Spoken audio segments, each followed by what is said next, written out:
Hello there everyone, friends and newcomers alike, welcome to the stream. My name is Douglas and today I'm going to be working on some more comic book art, as always.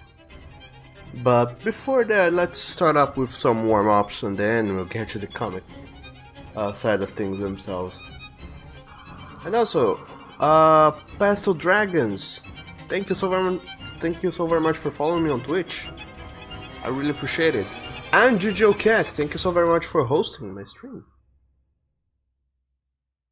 and allowing new friends the chance to find out about the weird art I do. Give me a cure that will stick. 'Cause now that I'm seeing through clearer eyes, old Lambeth is making me sick. Me sick, old Lambeth is making me So do let me know how you guys doing today in this lovely Wednesday morning. Cut out my throat and then leave me there to flap like a fish on the deck. Give me the peace that the doctor got when that devil done opened his neck when that devil done opened his neck. Give me the cure. As usual, I think I'm doing okay, but I'm slightly kinda sleepy. I woke up less than an hour ago. More or less. And Pastel Dragons finally caught up a stream even though you need to sleep. Wow. That's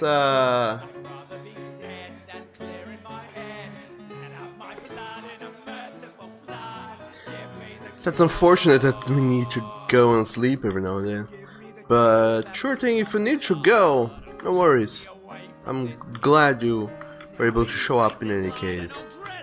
And well, in any case, welcome to the pack. And I hope you enjoy however little time you manage to be here. And do know and keep in mind that you're welcome to come back anytime. So I open up this file and started to sketch this random person here. This is nobody in particular, I'm just doing a little warm-up for as sketches go.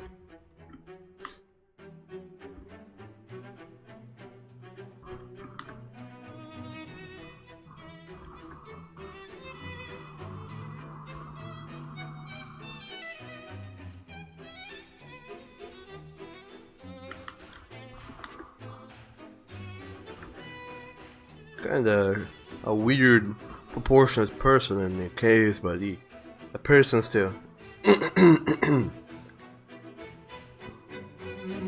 Paso Dragons, thank you.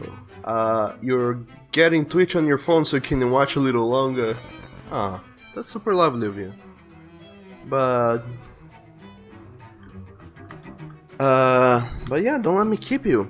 If you need to go, yeah, sure, I'll understand that. Theoretically, these streams are being recorded, so you guys can watch it at a later date. So no worries about that. And also, Lore, welcome to the stream. How are you doing today, buddy? What's up with you?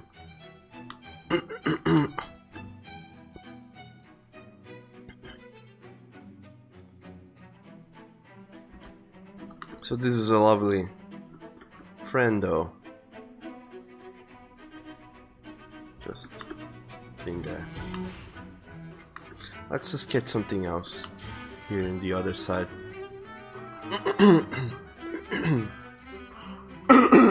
Also, sorry. As always, I'm having the worst of coughing fits. Vinny H95 says, "Hey there, what's up?" And hello, Vinny. Welcome to the stream.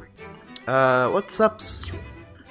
Right now is that I'm doing some random warm-up sketches, drawing characters' heads and faces and bodily features,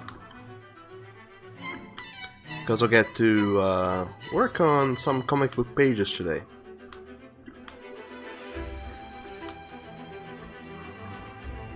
And after that, if the time is right, I don't know, maybe we can go and do something else.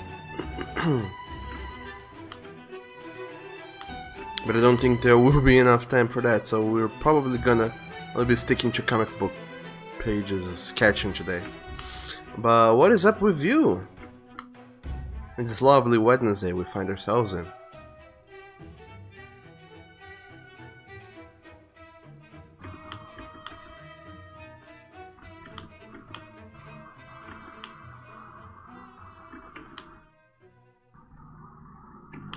As per usual, it's already the middle of the week. I don't know if you guys have had anything exciting happen to you guys yet. For me, I don't think I have so far. This week is gonna have some things, but further down the road. I'm going out tomorrow to the movies to watch Deadpool 2. Tomorrow. Yeah, tomorrow. And I don't know, from what I have been seeing, it would look like you guys over there in the States already have it. You guys, it's already out for you guys over there. For us here, I got some mixed signs. I don't know if it's already showing or if it's already showing for some selected people, or what even is going on. You can make heads or tails of it. But yeah, I'm going out tomorrow to see the movie in any case, and hopefully it's gonna be very fun. Laura, you are good. That's awesome to know. How did you sleep today? I don't know if you just woke up, if you woke up hours and hours ago, but as for me, I woke up an hour and a few minutes ago. So I'm still slightly sleepy and groggy. Could be better, but could be a whole lot worse too. So all in all, I'm doing pretty alright.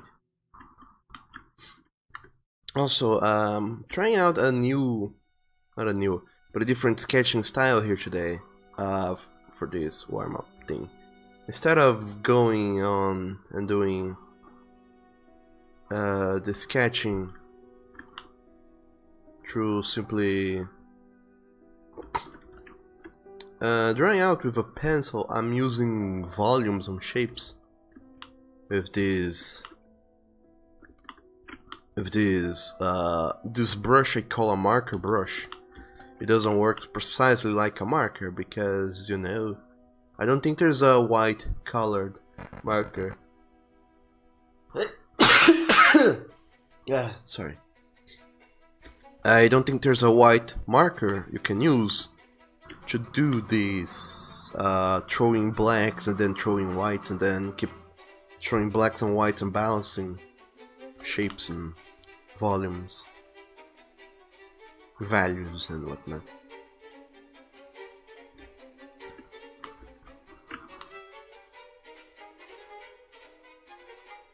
But it's an interesting way to sketch things, because instead of trying to narrow down the shape, first of all, you can try to narrow down the feeling of whatever it is you're trying to sketch. And once you get the feeling, the general overall shape of the thing you want to be doing, then you can go to try and do smaller details. And it normally works to do things like this. Go from broader strokes to smaller strokes and then work your way from there.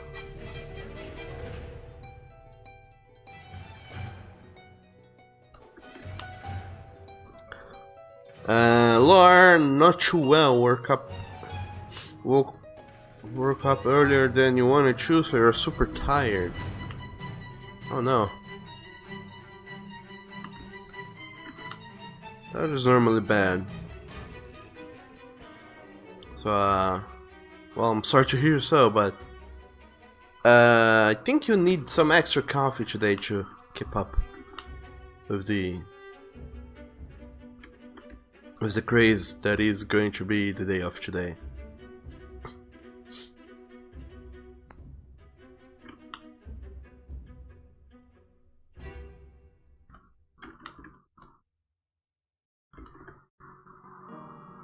Then again, like I said, it's only the half of the week, so the weekend's almost upon us, and when it comes, you'll be able to rest more, hopefully.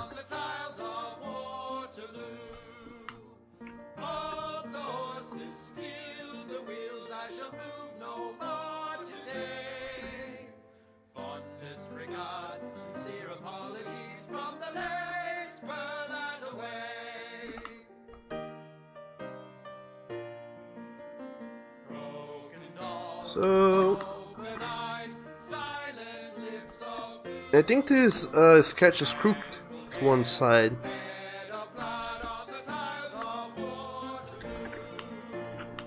But no worries. Like I said, this isn't some final definite version of something I'm working on. It's just a warm-up sketch. But I wanted to show you guys this variant method for sketching, because it's weird, but it's an interesting way to go about sketching things if you want to learn a little bit more about painting styles and whatnot, and also if you're into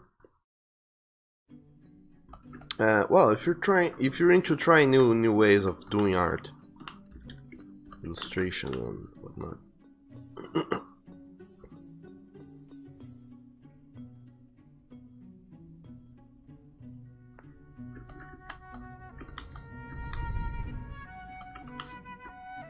It's really something to keep in mind. Not that it's going to become your primary style of doing art or anything, but it's always fun to go and practice something else every now and then.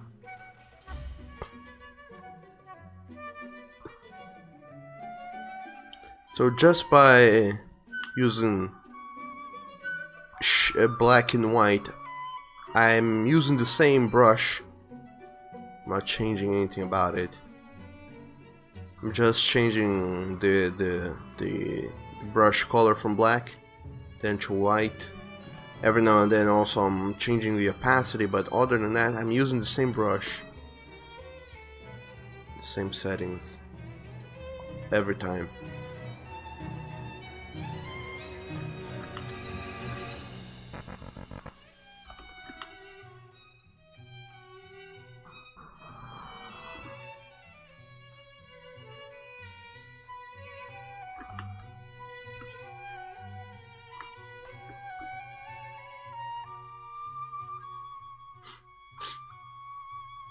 And with that you can make some interesting things that you couldn't otherwise.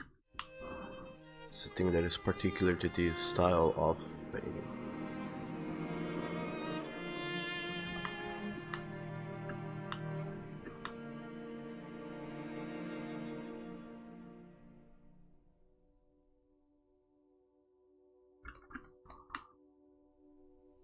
Now, of course, it looks weird as shit. But let's not hang on to that. Now that we're done here, this little sketch of a creature that doesn't look exactly like my normal sketches would. I think just one more sketch and we are ready to start working on the comic. Is there something you guys want to suggest me to draw? Or would you rather just see me do whatever? Because either works for me.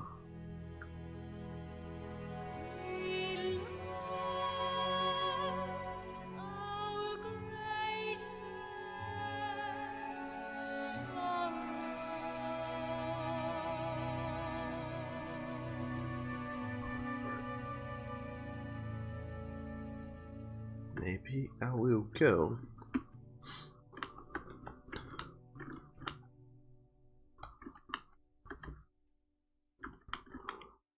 and throw in a small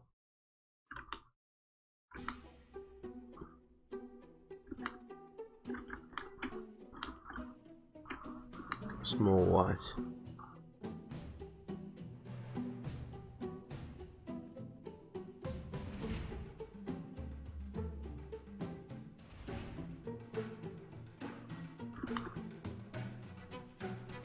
It's a small set of eyes. From there I can throw in a muzzle really easily.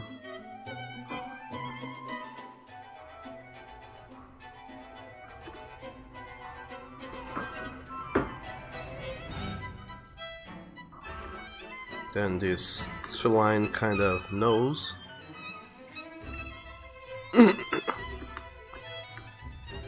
And then the rest of the muzzle, but why not?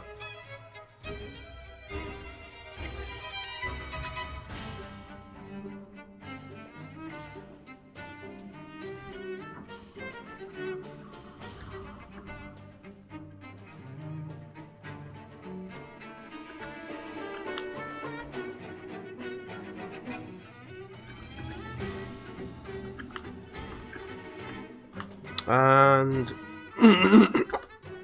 let's get slightly exotic in here. Let's make this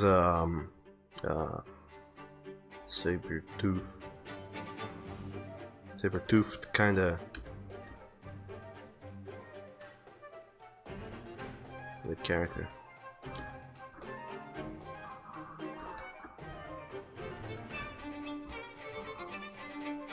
I don't know if this is how it looks, but sure, let's go with this for now.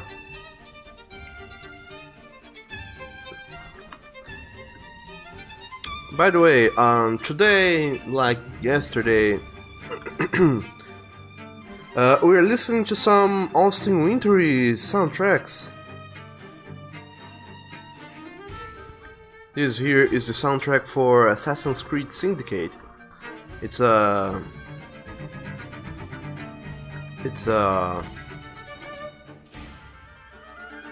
forgot the word for that, but it's an actually very good game. But people didn't pay too much attention to it because of the whole fiasco that was Assassin's Creed Unity. But Syndicate is actually a pretty good one.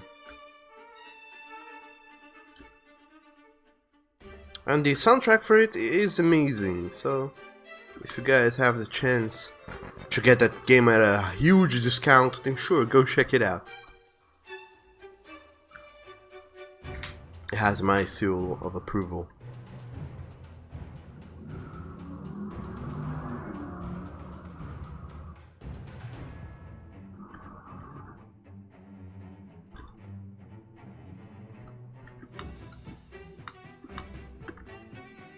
I think he still has a kinda okay-ish face. I wanna make this character here, look grumpier. I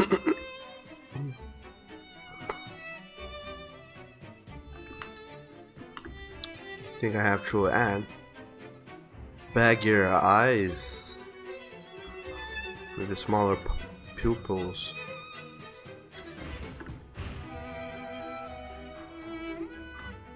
Unfurl these eyebrows a little bit further down. Or rather, raise the eyes a bit.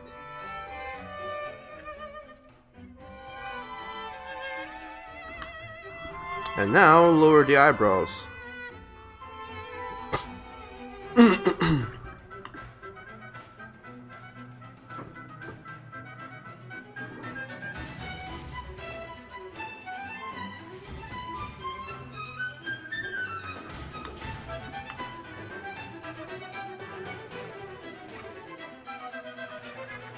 There we go. Looks grumpier already.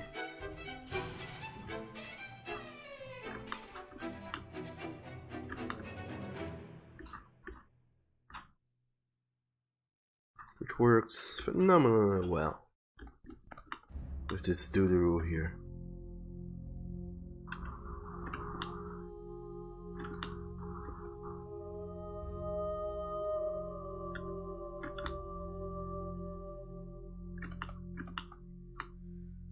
Also because of the entire setting, maybe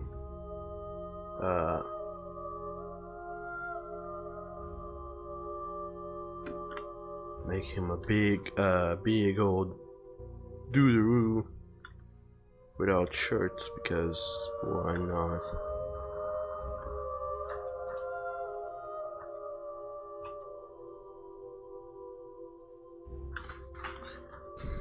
By the way, in case you guys missed my streams earlier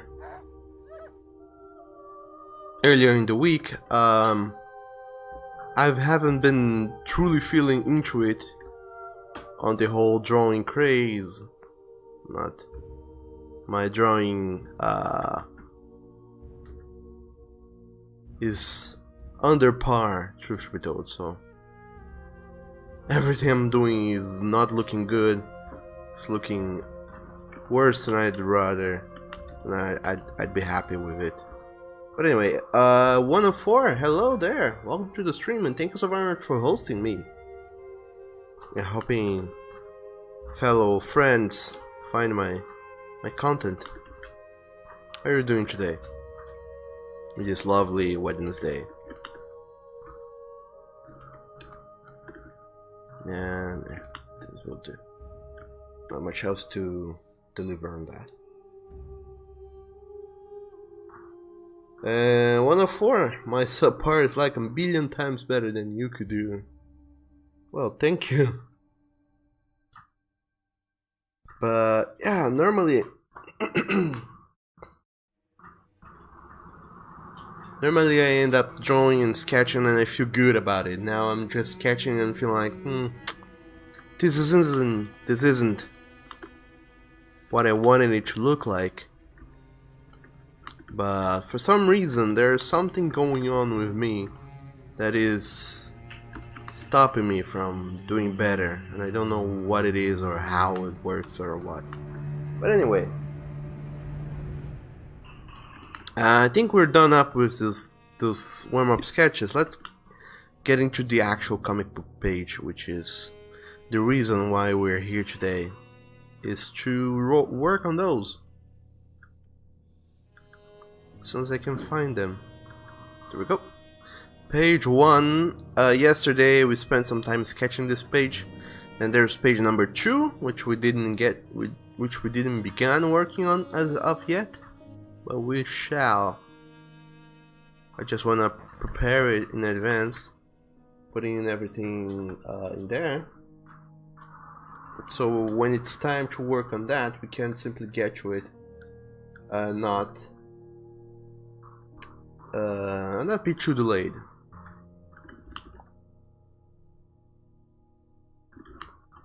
Because when you start sketching and working and you feel good about it, it's not a good thing to stop right on your tracks to go do something else. It's good if you keep to it. So instead of stopping to set up things, I'll just make sure everything is already set up.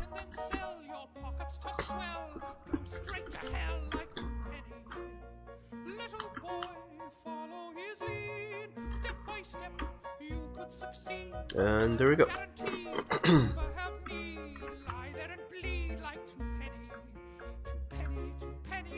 Now this goes here, so you can see the preview of the comic book page, and now let's start to work on it.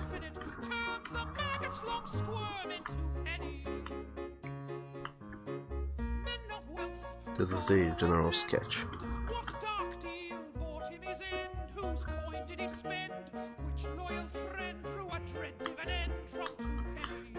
And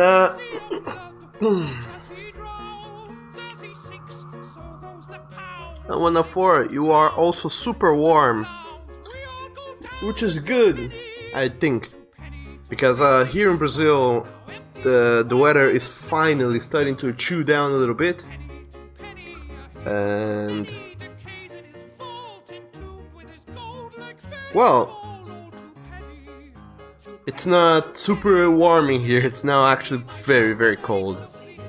Not too cold, I mean, I don't think it's as cold as it gets up there where you are, but it's cold nonetheless. Colder than what I'm used to, so it's a change. It's definitely a change. And 104, by the way, I forgot to say last time, I have a nice voice. Why? Thank you. And at any rate, you think he looks awesome. Oh, thank you. Double thank you. And Pastel Dragons, you think my art looks great, you know? I might not see it, but you have seen a large improvement, even through a few months. Oh, thank you so very much, dude. And yeah, when I step back and look into it, I can see that improvement, and yeah, I can say for sure that I am happy with how my art looks.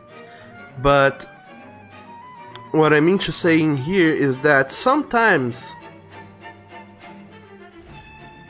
it seems to me like I have an extremely easy time getting to draw the things I want to draw, and right now I'm having the opposite. I have a harder time drawing the same thing. I don't know why that happens, but that happens, and it really annoys me. Pastel Dragon says, oh, call me Yi. And yeah, CMIY is Call Me Yours, part 1, page 1. In case you guys missed, I posted on Patreon last week the cover for this new part, which you can see here. Let me open up just for you guys to see. This is the cover for this new comic. It's the cover for Chapter 3 with Nathan, or Concerned Tiger Boy, in this place. And then after the stream was done, because I did this outside of the stream, let me find it here, the files. After the stream was done, I worked on this comic page in the stream. After the stream was done, I went on to Photoshop. I don't do Photoshop on the stream because it's extremely heavy, even outside of the stream. So on the stream, it's probably gonna lag so hard. I'll call it a lot of bad names. But anyway, then on the Photoshop, I went there and did a little fiddling with the fonts and whatnot, and I ended up with this. This is the titles for it. Call Me Yours, Part 1. And 1 of 4, Call Me Your Penis number 1 as opposed to Penis 2. Yeah.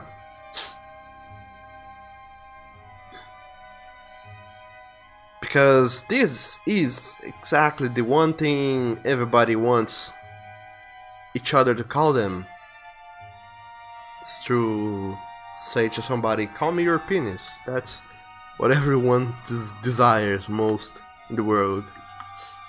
So, as you can see, I use the same font for the NPS story, and for part 1 and my name here, down here in the credit section, I use the same font all throughout as the Call Me font, although the Call Me font is the same font plus the effects as it was in part 1 and chapter 1 and chapter 2, Call Me Daddy and Call Me Father.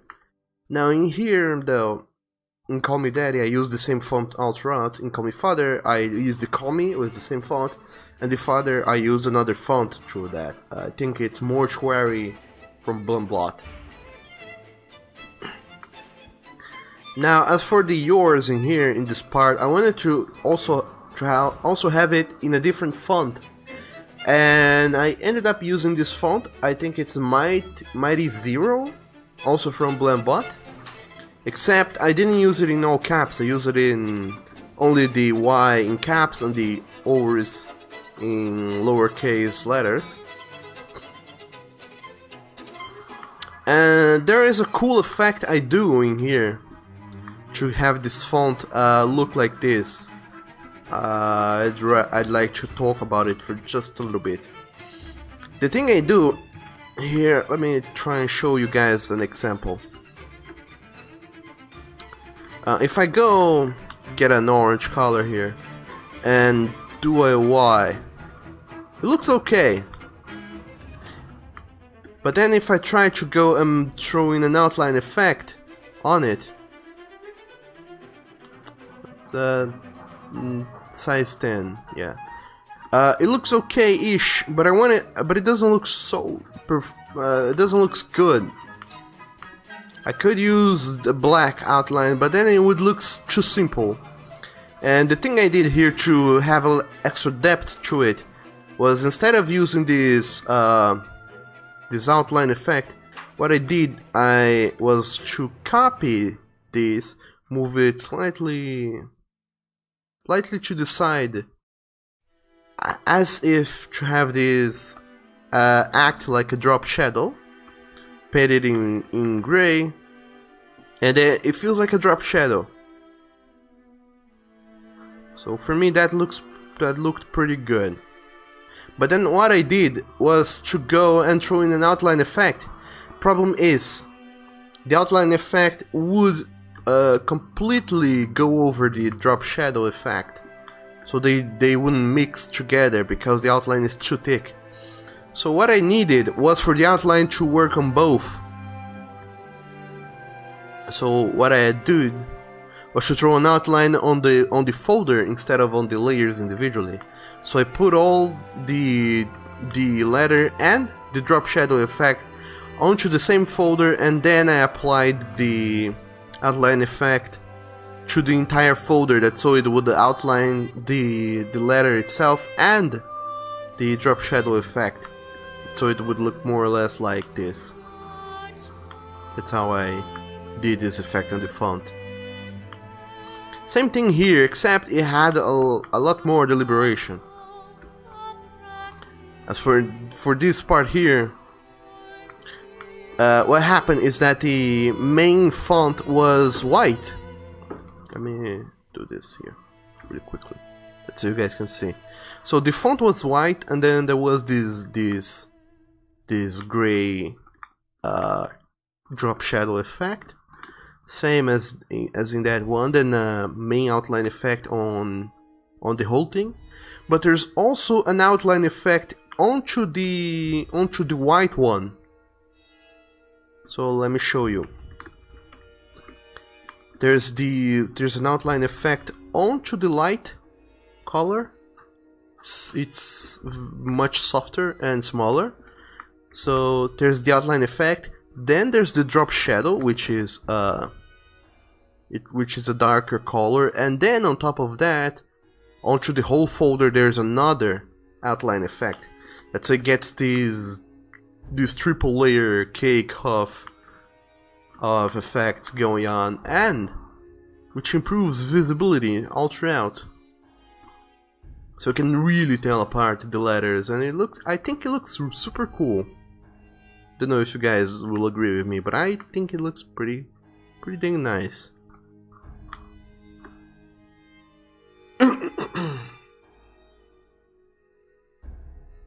And thank you guys for your compliments. And 104 said you really like how I go through what I did. And well, I went through it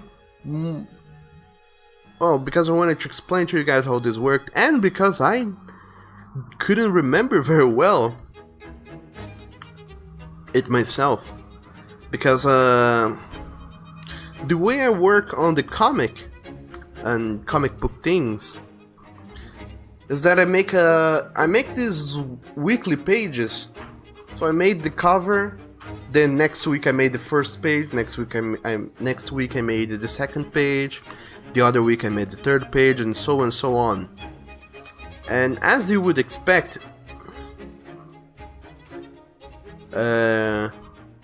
20 weeks later I had finished the first part, and then on the other week I was gonna start part 2. So it had been at least 3 months since I last worked on the cover. So I had forgotten how all the things I had done on the cover, like those effects and whatnot. So I had to refamiliarize myself with the things I did several months ago, and then work on it again. And the same thing happened here now. Last week, or the last couple of weeks, when I was working on this cover, I had to go through everything I did again because I had forgotten how I got to that. Because it had been at least 3 or 4 more months. 3 or 4 months since I worked on the cover for Call Me Father. So I had completely forgot how those effects were lined up and how they worked. But now we're all caught up on that. And 104 here, yeah, right, the sitting device, also known as, well, colloquially they're known as couches or sofas, but for us they are sitting devices. Hear the bugle call, we're feasting on a lord today. If you're high-born and well mustachioed, you may expect a gutting in the road.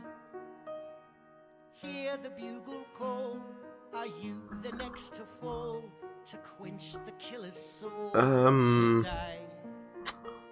Well then, Feasting on a lord today. this is the problem with here with the these bounding boxes. They help me knowing more or less where things go in one very specific perspective. Best prepare to get a knock on your Problem is, hooded guest. organic bodies, they don't really follow perspectives. They are crazy little things, so they go all over the place. It's really complicated to work with them. At 104, we did take it a step further, and yeah, we took it a step further from seating devices to sheeting devices, also known as toilets, or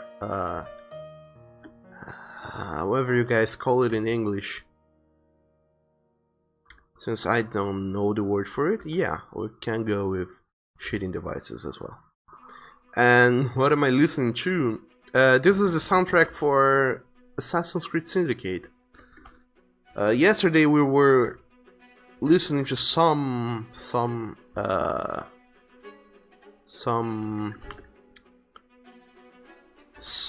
albums from Austin Wintory, but we didn't get to hear all of them, so now we're hearing the other ones, namely Assassin's Creed Syndicate,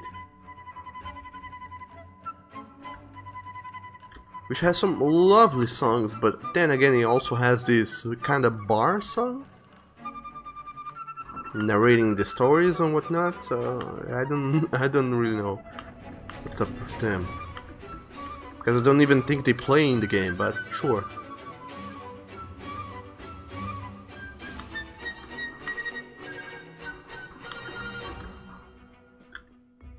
So this is where Gavin is supposed to be. It's having this sort of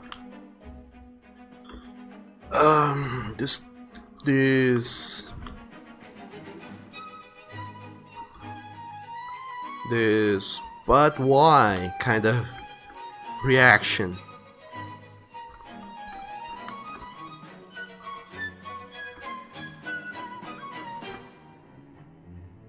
So he's curved forward. He's bent a little forward in his seating device. He has his arms outstretched and kinda his palms are pointing upwards, as in why. But I still think there's something amiss with this pose of his.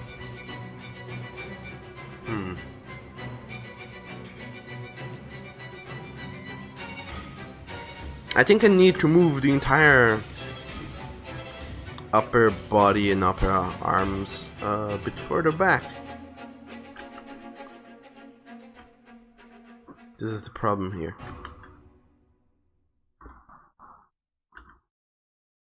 As usual.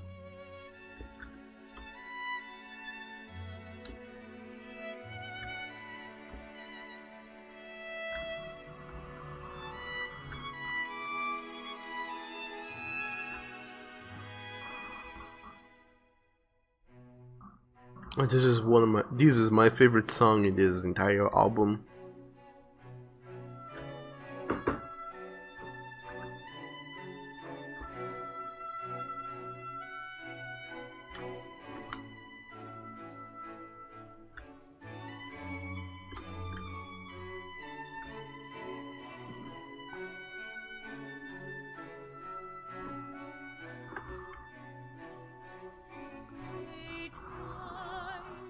Against themselves conspire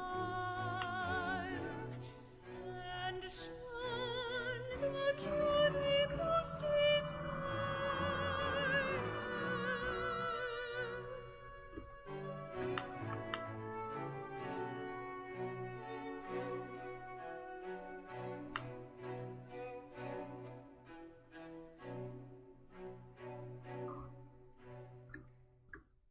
As you notice, this is an incredibly short song, but I really like it.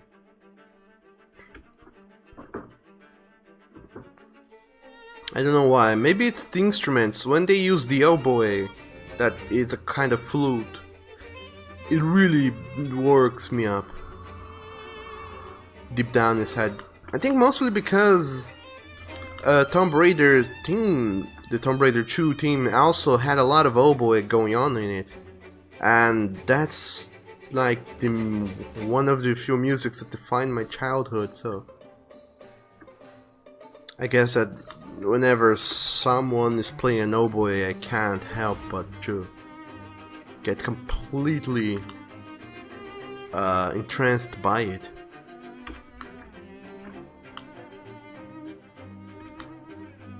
That, or is because Austin Wintory is actually a very good composer and knows how to make good songs, one or the other.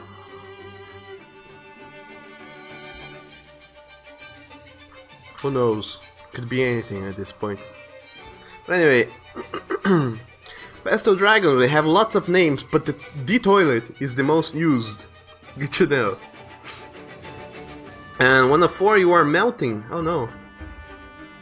How hot is it for you over there today in Celsius degrees? Because I don't know Fahrenheit. Fahrenheit, it's made up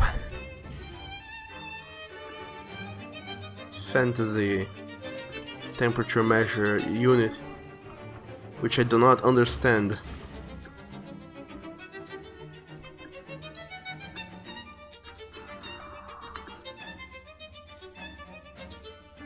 So, how hot is it over there in Celsius degrees? If you don't mind telling us.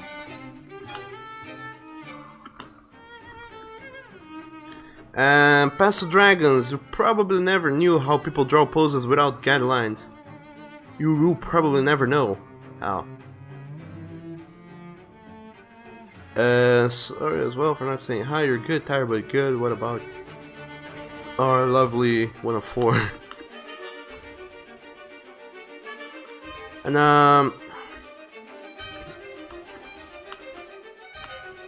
the guidelines, the quote-unquote guidelines for drawing poses is a lot, and by a lot I mean like holy fucking shit, an actual lot of observational skills. You will spend hours and hours and hours observing people in the most varied poses as possible, and trying to keep a good mental memory of poses people do and how bodies work. Mostly, you don't even need to do thoroughly observational studies. You need mostly to understand how the human body works, like how far back an arm can bend, how the articulations bend and turn, and how the body works. Because if you understand that, then you can imagine, say for example here, I'm gonna draw a person standing on one leg, and this is a thing you know if you pay attention to other people or your own body. If you try to get your leg super straight up, it does kind of this backwards bend. It doesn't stay super straight. Either when you're relaxing, your knee bends a little bit forward, so you're having this sort of relaxed position, or this front part here of your leg, it stands completely straight but bending a little bit inside. So your leg has kind of this shape here. If you're keeping your legs as straight as possible. And on top of that, doing this, you will know that your other leg cannot, for the life of you, go higher than this. Unless you're like a super contortionist or something. But unless you have special training, your other leg, if one leg is straight down to the ground, the other leg cannot bend further up than this, not without the help of your hands or anything. So if you know your arms are occupied with something else, and everything you have to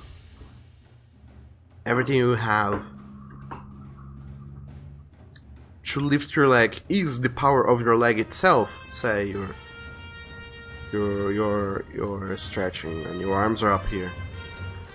If everything you have is the power of your other leg, you cannot lift it up further than this.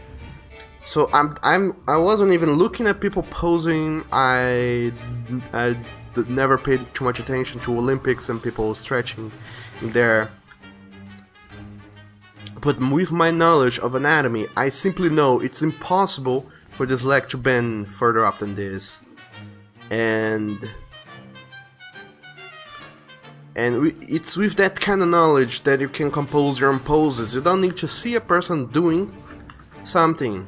So long as you understand the limitations of the human body and how anatomy works, you can think it out in your own mind. Hey, this person is bending their legs because they're sitting in a relaxed position of sorts, but I know for a fact that the human body cannot bend in this specific way, and the arm has more or less this size, like this proportion. So with all those knowledge combined, you can end up drawing a pose without having a lot of guidelines. And of course, you can always use the sketches.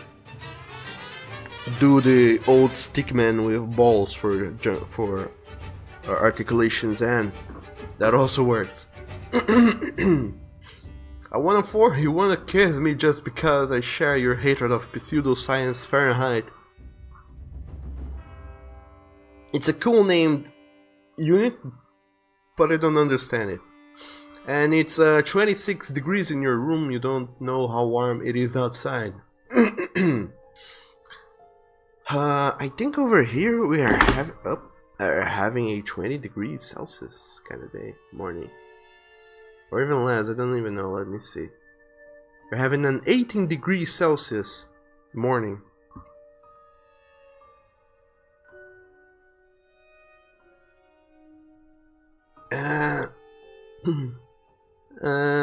Past Dragons, you know that feeling? It gets to 100 Fahrenheit. I don't know how much 100 Fahrenheit is, but I'm assuming it's something around 30-ish degrees Celsius. 104, the balcony has even hotter air, so you can't open the door. That sounds dangerous. And Pastor, you want to learn Celsius, but it's so difficult because you're forced to use Fahrenheit daily. Like, you know how the proportions are and stuff. Just have to draw everything like rectangles. How do you mean draw things in rectangles?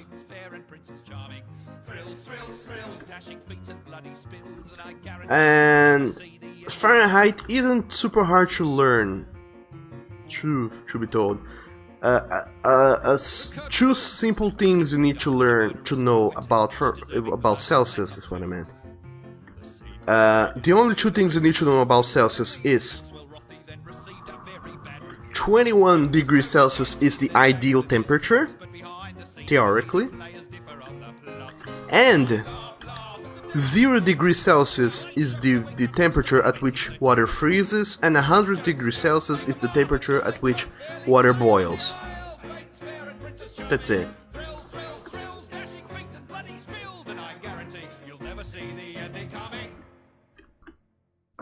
So, if water freezes at 0 degrees Celsius, you know that's as cold as you can get before freezing starts.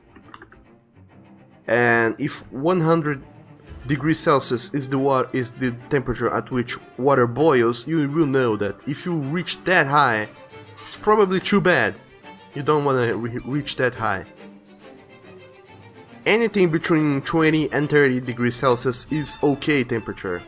Although, of course, the closer it gets 30, this freakishly hot it gets, but nonetheless.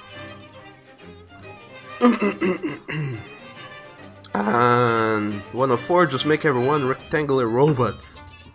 Oh, that works too. In a way. And Pastel Dragons says your style looks like dolls because you just connect all those rectangles together.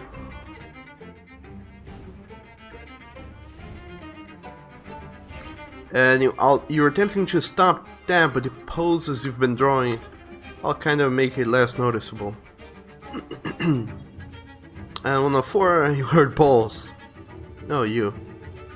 What I meant to say is when you make little poses, you do a little bean shape for the torso, then you make balls, circles, if you will, to connect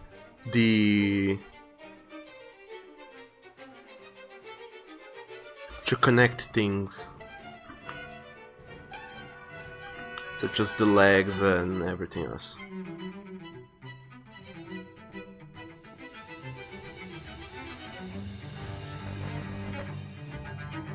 This is what I meant by balls, the circles. I meant to say circles. And other than that, this head looks more or less in an okay size if it looks that big, I think. And Pastel Dragons, we think it's almost 40 degrees Celsius, probably.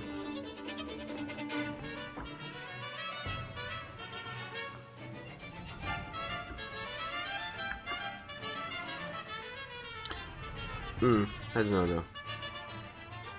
You guess not really rectangles, but it cut up the joints and joints. But yeah, that's also the word I was looking for. You make the joints into circles, and that's how you draw poses and sketch poses. That works.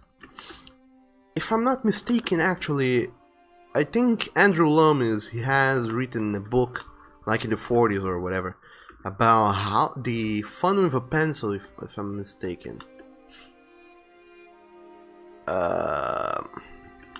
And in it he showed how to sketch by using that exact method, by drawing joints as circles and then little rectangles being shaped things for torsos and yada yada yada. In case you guys have not read it, go read Fun with a Pencil by Andrew Loomis. I haven't, but I heard it's awesome. I mean, I have read like the 21st pages, because reading books on drawing is kind of boring, because you don't want to read a book on drawing, you want to draw to learn how to draw. But I have to do it all. But anyway,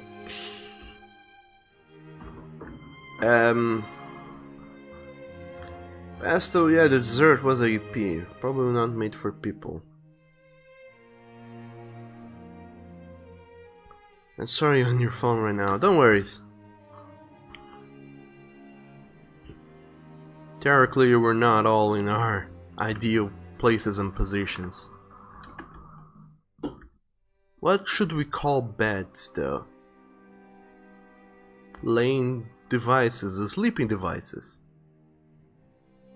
Beds are from now on, they're gonna be known as sleeping devices. Just as sofas and couches and chairs are gonna be known as seating devices.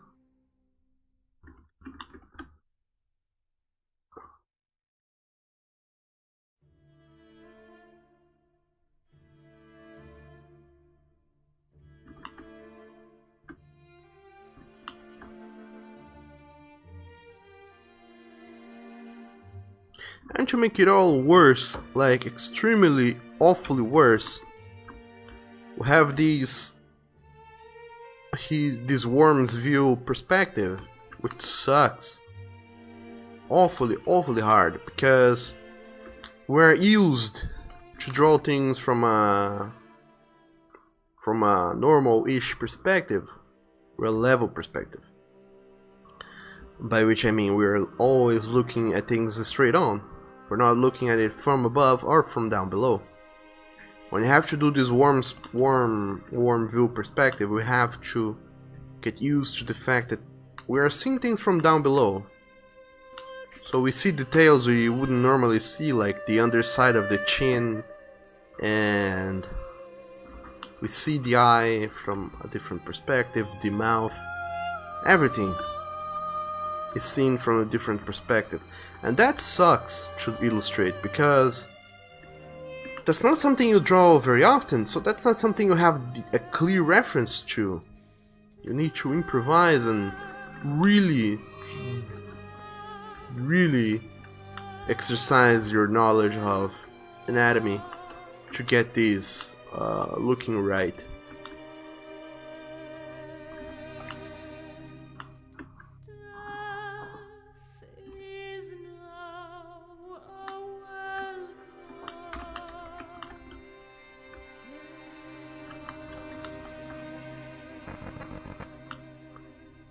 But anyway, and yeah, worst than learning Celsius is learning Kelvin, but Kelvin is super easy. Kelvin, by the way, is the temperature unit they use in science things. The idea for Kelvin, if I'm not mistaken, is that you grab Celsius temperatures and add 273 to it, and that, and whatever, and that's how you get Kelvin temperatures.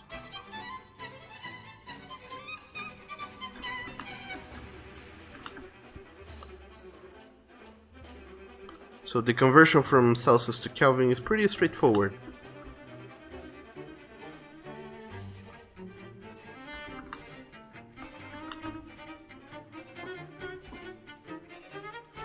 And I'm not entirely sure if it's 273, but it's something like that. It's 200 something. 200, almost 300. You add that number to your Celsius temperature and you get your Kelvin temperature.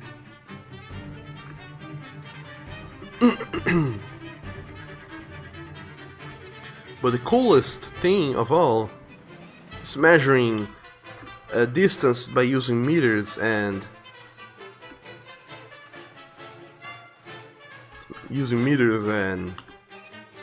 the many divisions of meters, divisions and multiplications of meters.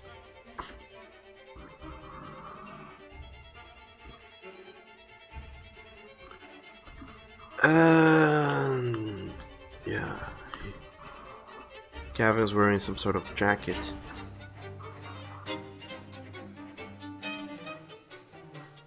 Let's illustrate this as well.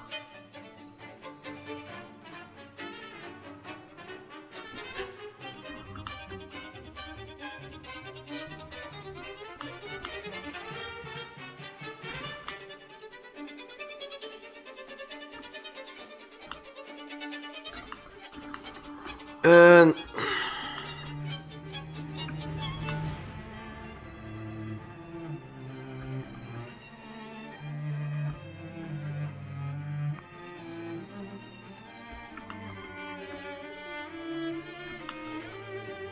And 104, yeah, I think it's 273, or rather minus 273. And it's so warm. I'm sorry, there's very little I can do about the warmth in your life. I think perhaps a thing I could suggest you to do is have a lizard pet instead of a dog pet. Because from what I heard, lizards are pretty cold. Lizard, reptiles, snakes, that sort of thing. They're super cold, and hugging them in a cold day is a nice way to keep them fresh.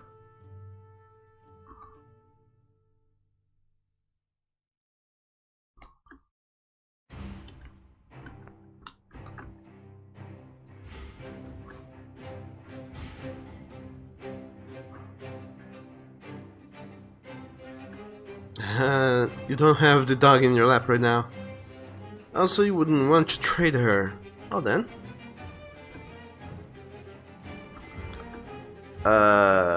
That's commendable. But if that's the case, I'm afraid you will suffer the heat for a while longer.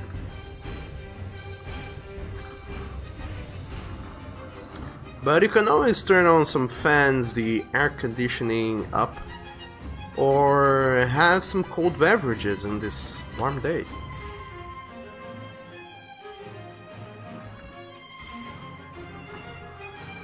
Some cold tea, perhaps. Iced tea, how they call it actually. This could help.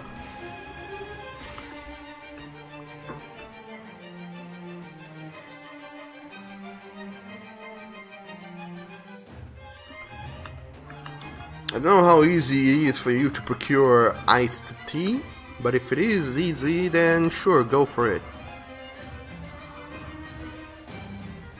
And I'm thinking he might be a tad too small.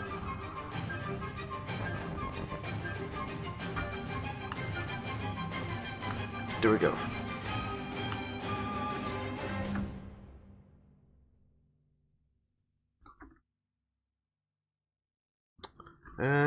Past the dragons. Gotta get that shaved ice and popsicles. Yeah, that's the only thing that'll help you in these cool down or die kind of situation.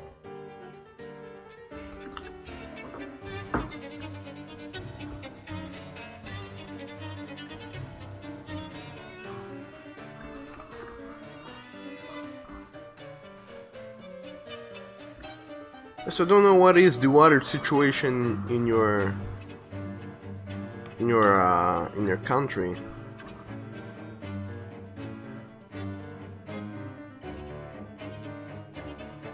But you can always take a cold shower as well. See if that does anything for you. That helps.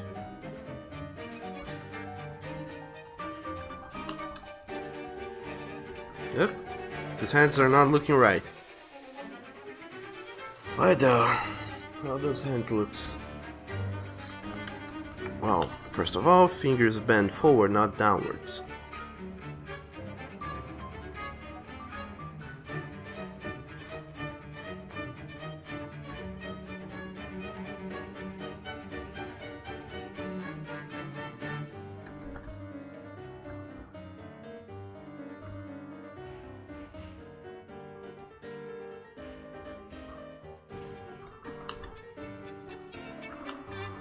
It would be something like this. If hope.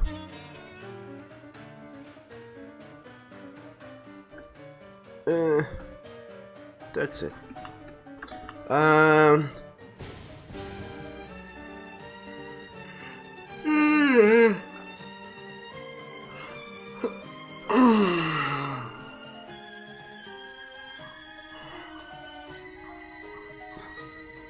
A 104 with the sketch behind it. Looks like you're doing Go Gadget Arm Go. Yeah, it kinda does.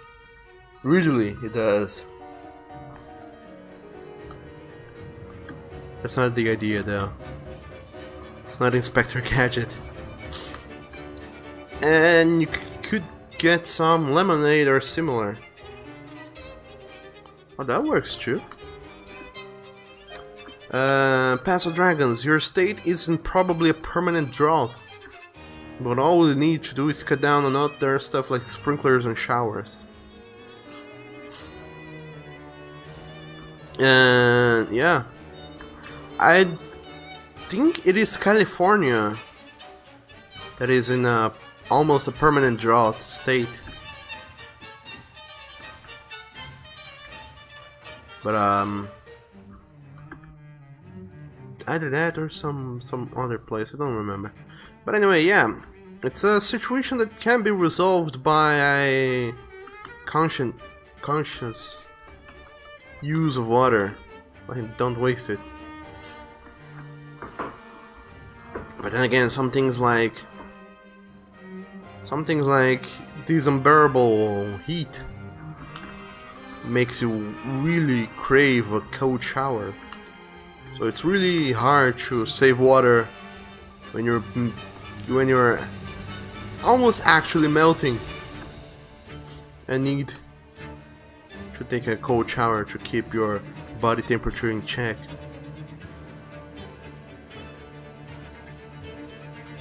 But yeah, if not having a...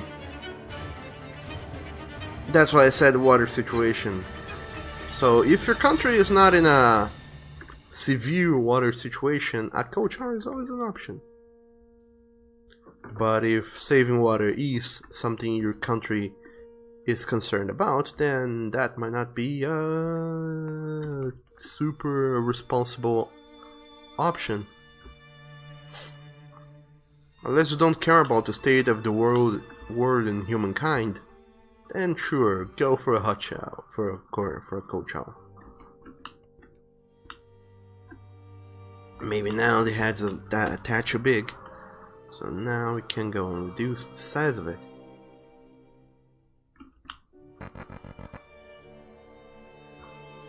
And that's the sucky part about drawing comics. There's so much deliberation between the things we're doing. One time it looks good, another time it doesn't look good, and it keeps changing how it looks. Because one part is completely dependent on other parts of this overall illustration, so when one part is done and over, it affects the nearby parts. And we revel, red-cheeked shouts and songs in the flicker of the gaslight. Okay, now for this hand, how is it gonna even look? He bursts from the cobblestones, racing, climbing, blooming fertility, born from secret seeds that are scattered in the night time. London is fed upon the meat of the dead. They're one shallow inch below the town. Underground, underground, leave them underground.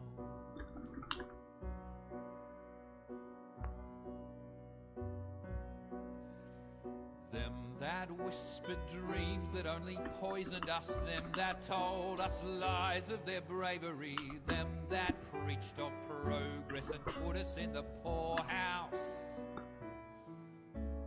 Them done horrid murder on bloody stages, them that check something. corrode their humility, lords and dames that sung in the chapels on a Sunday. All quiet now, their mouths are stopped up by mud. They lie flung in rags and make no sound. Underground, underground, leave them underground. So theoretically, this hand is supposed to be further ahead.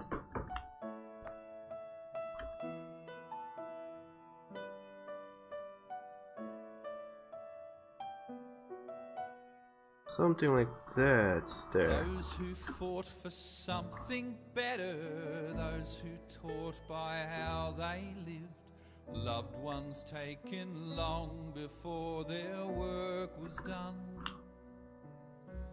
Underground, underground, leave them underground. Okay, so this is a Gavin, an inquisitive Gavin being like, why though? Now, right next to him, we're gonna sketch a Bradley being so relaxed and suave. Just looking at poor young Nathan who's feeling miserable for plot-related reasons. because I don't know if you guys are my patrons, but I have posted the last page of the previous chapter in that thing I call Patreon, so you can read the comic there. If you're not patrons, then yeah, it's gonna take a while for you guys to read that free page when it comes out in the official comic book site, which is npsstoriescomic.com.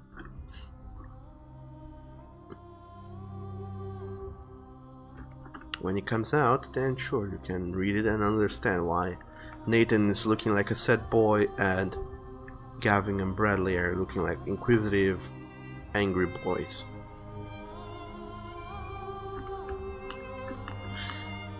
And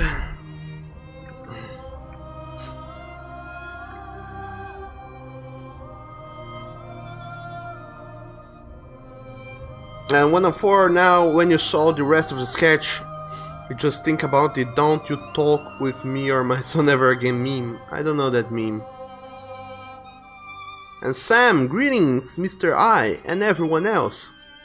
And Mr. I, good news. You did amazing chemistry. Looks like there won't be a fire for a while. Ah, that's good to know. Fires are dangerous, especially when they're in the hands of young, untrained people. You would like to ask, how am I? You would say I sound happy today. Yeah, I'm doing good. I'm happy as well. Tomorrow I'm going to the movies to watch Deadpool 2, which is probably gonna be fun.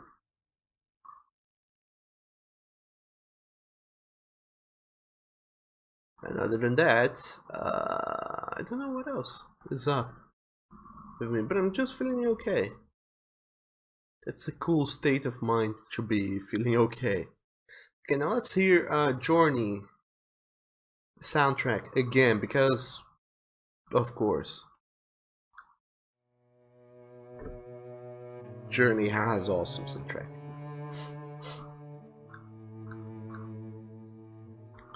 And Snot Saliva, hello and welcome to the stream. You didn't know that was out? Yes it is. You can read this comic for free. I mean, if you're talking about the comic, you can read it for free on the site, which I think, let me check real quick to make sure it is that. It is npsstoriescomic.tumblr.com. No, that's not it. Got it wrong. NPS. I said NSP. It's npsstoriescomic.tumblr.com. And then you get to the side of my comic where you can read it for free. Hooray! All the comics though. The Call Me Daddy and Call Me Father, they are both on the same site. And then it's currently on page 15. This new part, this part that is currently going on in there has 18 pages. So 3 more pages when it's done. Then 2 weeks of a little hiatus, and then it'll start with this new part that I'm currently working on. In case you guys wanna read it, I'm gonna post a link for it in the chat. And by the way, this comic is extremely pornographic in some moments, so it's not safe for work comic.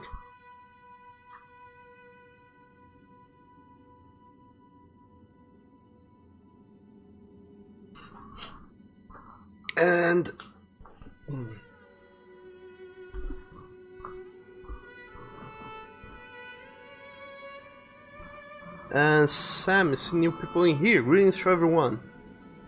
And it's not Saliva. Hey everyone, you just found my work today and love how I drew bodies. Oh, thank you so very much. I'm really glad you appreciated it. And welcome to the stream. Hope you like it here. And 104, the Call Me Daddy comic on Tumblr isn't up. I changed the name. I guess I need to go and update it on other sites. Other places I posted it at. But yeah, I changed the name because I finally decided on the name for the series. The series now is going to be called NPS Stories. Because I needed a series name to have all these individual comics into. Because the Call Me Daddy comic on Tumblr site was okay, so long as it was only the Call Me Daddy comic. But as you can see, the second part has a different name and the third part also has a different name. So I needed a name to put the entire series into, and that name is NPS Stories. So for that I changed the name of the Tumblr. So it's slightly confusing. I didn't tell anyone beforehand. So I probably fucked up a little bit. I shouldn't have done that in the way I did.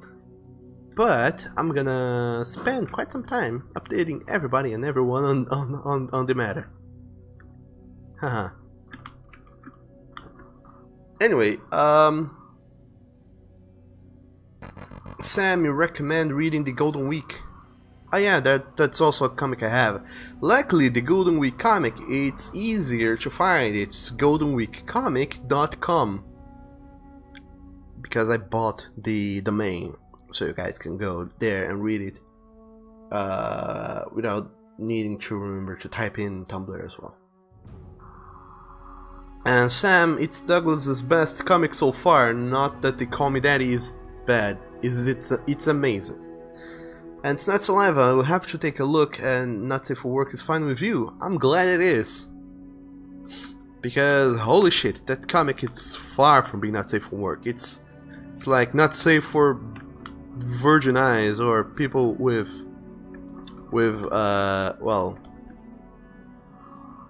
it's really out there. It's really kinky. That's what I mean to say. But then again, hopefully you guys are okay with reading it and you like the story.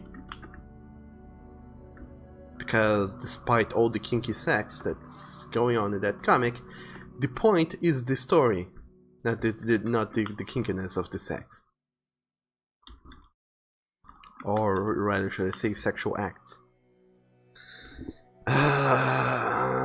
But the point is the story. And the story is good, I think. So go through it. And 1 out of 4 says, yeah, under links it is the old link then. Yeah, I have to update it. And Pastel Dragon, Golden Week has maybe 10 pages that are not safe for work out of the 270 something pages. Sam, farewell, I have to go back to class. Sure thing, Sam, I'll be seeing you later. Bye-bye. I'd say awesome, dude. 1 of 4 says, more like .com. I'm really kinky. You approve. I'm glad you do, because it truly is very kinky. It's not saliva, you're a not safe for work artist as well. So it's all good. Oh, good to know. We're all kinky boys and girls in here then. Where is it? Yeah, there we go. It's the it's not Call Me Daddy comic anymore, it's the NPS Stories comic. Tumblr. NPS Stories comic. Tumblr.com. Okay, I updated the links down there. Luckily, it'll help.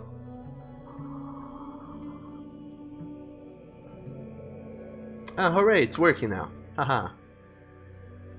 I fixed one thing. And 1 of 4, despite all of the kinky sex, I had you at kinky sex. You're really selling the king sack. It's really kinky.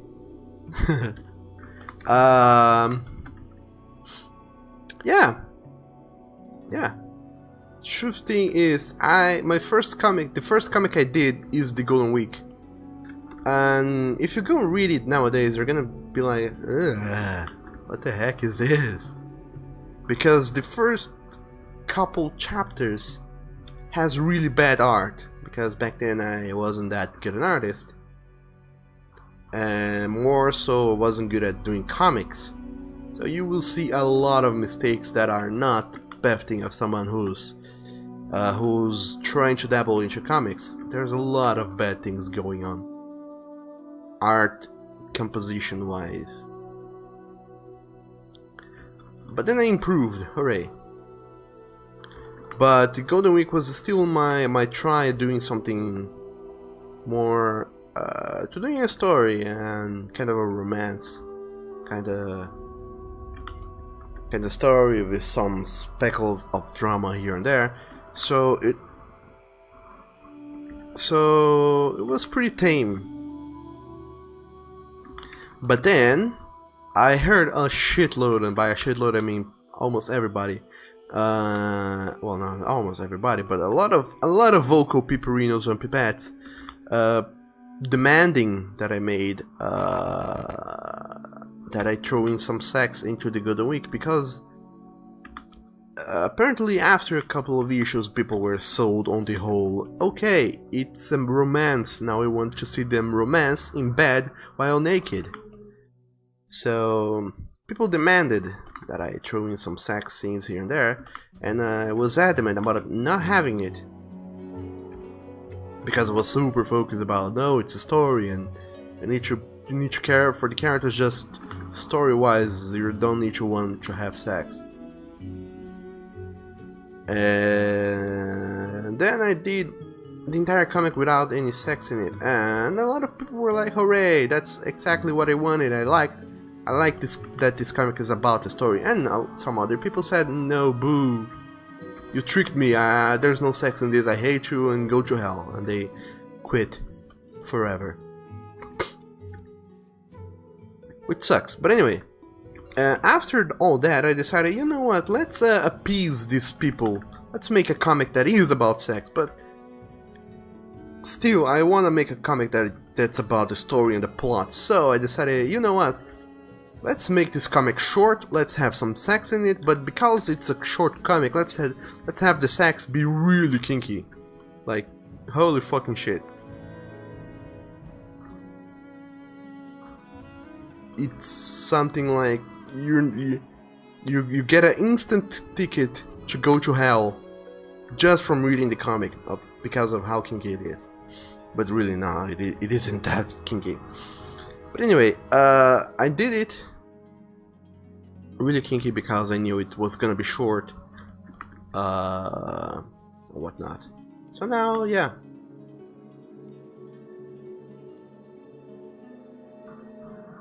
I did these comics, so go give them a read. You can find them down below in the links.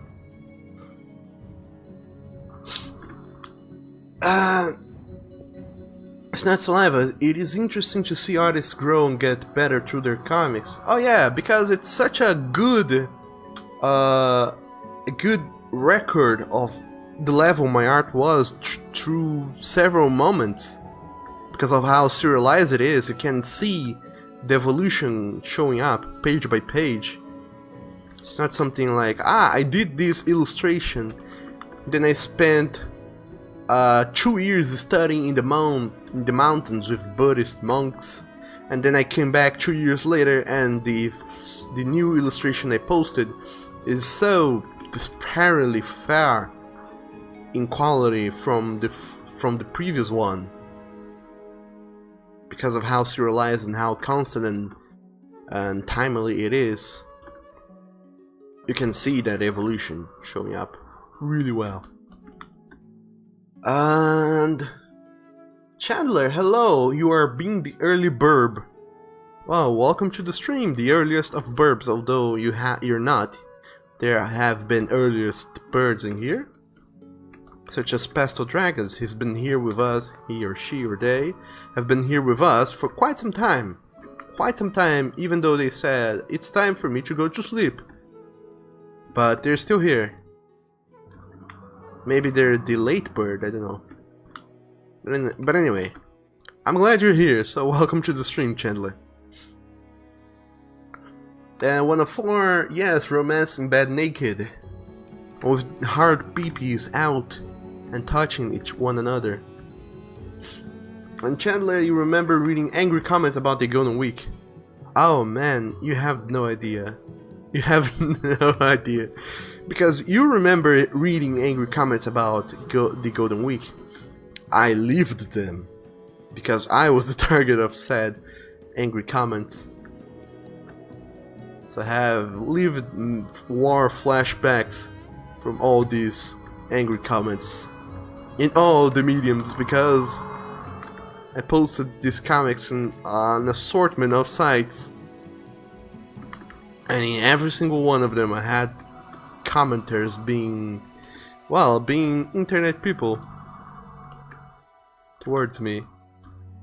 It was the best of times, but it was also the worst of times. It was the happiest of times, it was the saddest of times, it was the cheeriest of times, it was the most depressing of times. It was a good comic, it was a bad comic. It was something people liked, it was something people hated. It was a comic that people enjoyed reading, and it was a comic that people hated reading. That was the Golden Week comic. But of course, it doesn't end there. There's a whole lot more verse to that little story. But if you want to read the whole thing, you have to go to my blogs and read it there. Haha.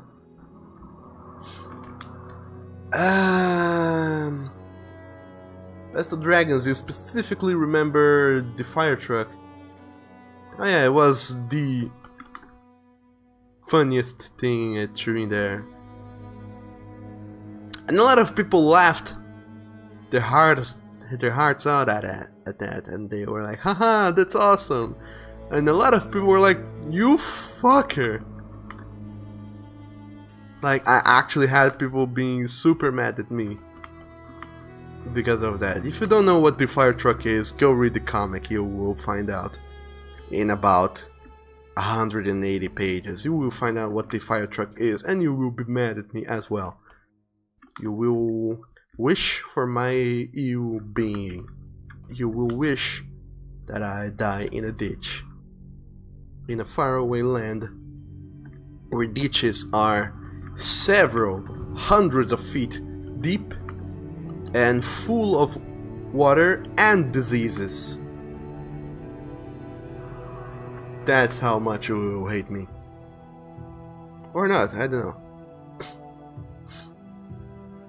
And 104, story and romance can still have sex since it's like part of stuff. Oh yeah. And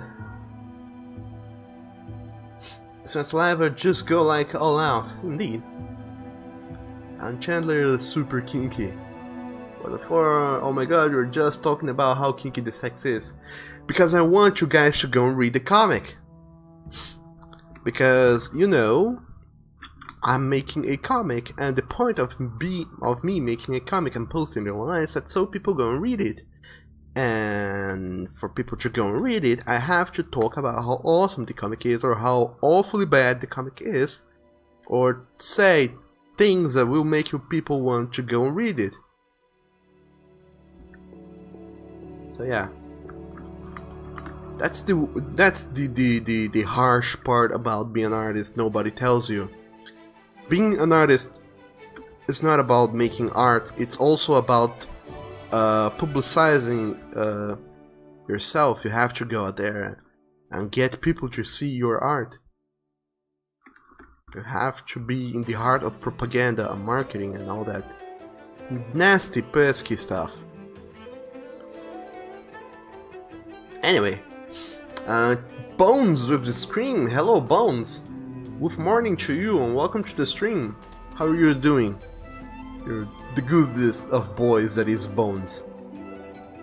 And 104 says hard peepees in the house and touching one another. OMG. And Peso Dragons, yeah, it's 6:30 in the morning there. Oh my, that's super early. Do you work at night? I mean, what even is your schedule? Because by that time I would be waking up, not close to going to have to go to bed. I wonder and ponder what is your schedule now. 104, you mean? You like kinky sex as much as the rest, but like sending angry comments because of lack of kinky sex. God no. Well then, you have not met the angry furries to whom were avid readers of my comic.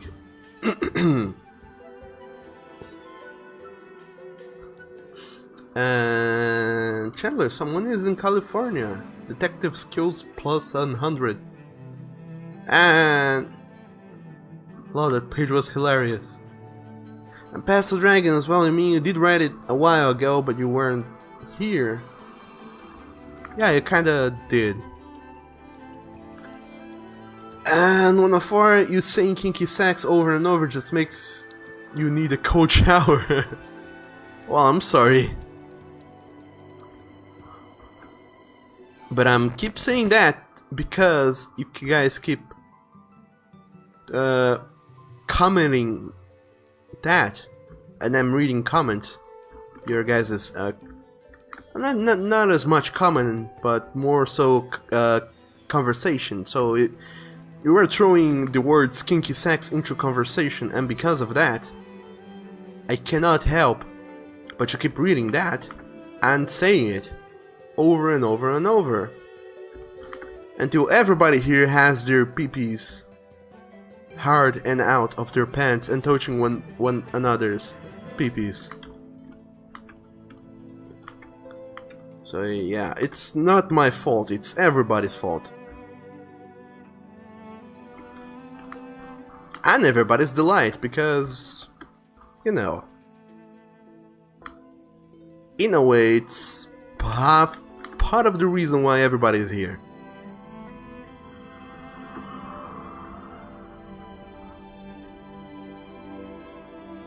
Or not, I don't know.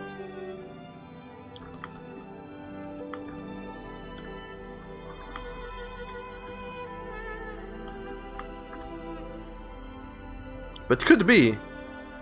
It would be awesome if most people were here just to hear me talk about how kinky the sex in my comics are, but not truly go out and say anything about it. Just leave it in your minds. Your imagination is doing most of the work for me, so I don't even need to go and say anything. I just say kinky sex, and your brains do all the work, and I just stay here and profit.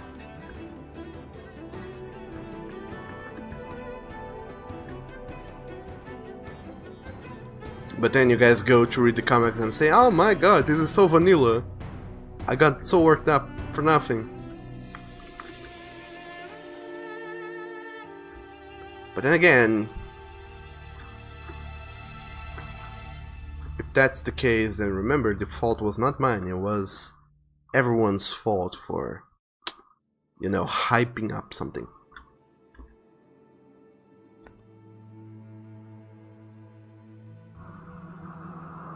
Anyway, 104, 6:30 AM, been there, done that. You were often still awake at that time.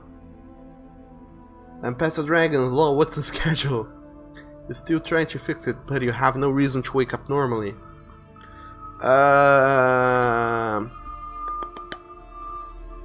Neither had I, truth to be told.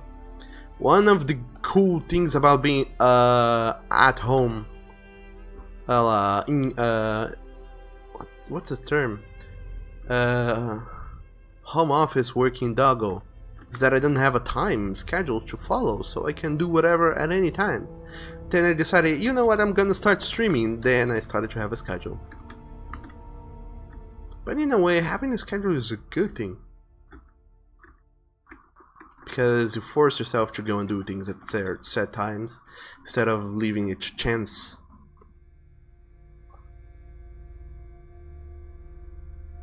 Chance and willpower, which sometimes we lack because we are not perfect living beings. We sometimes do not have the motivation to go and do things.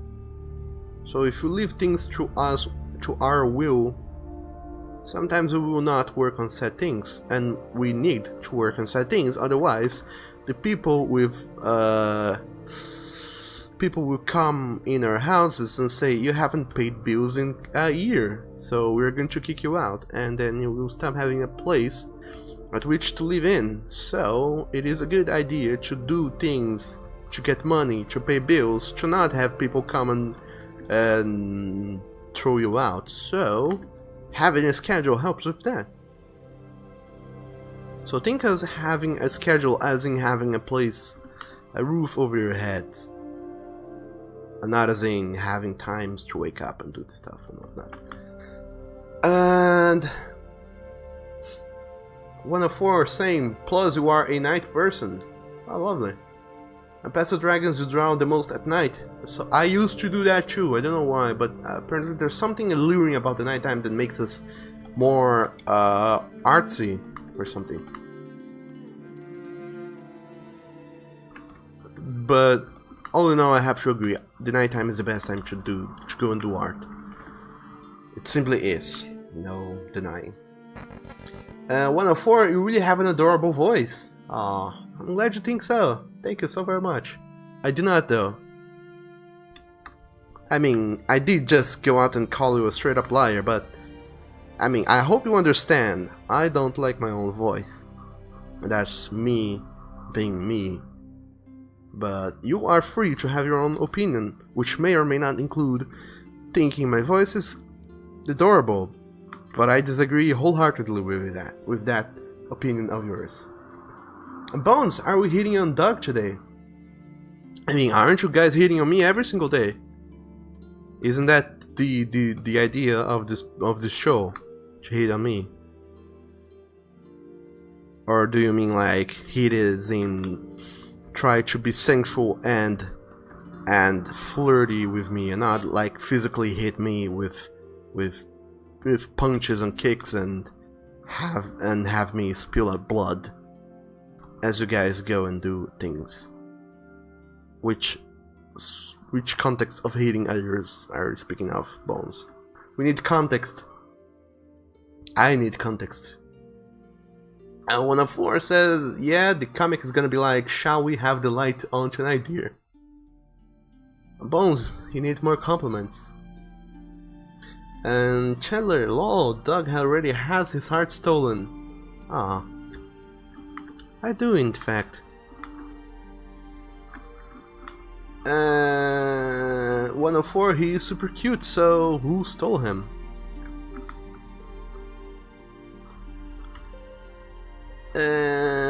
Chandler, his boyfriend. And Bones says, time to fight him. Hashtag homewrecker.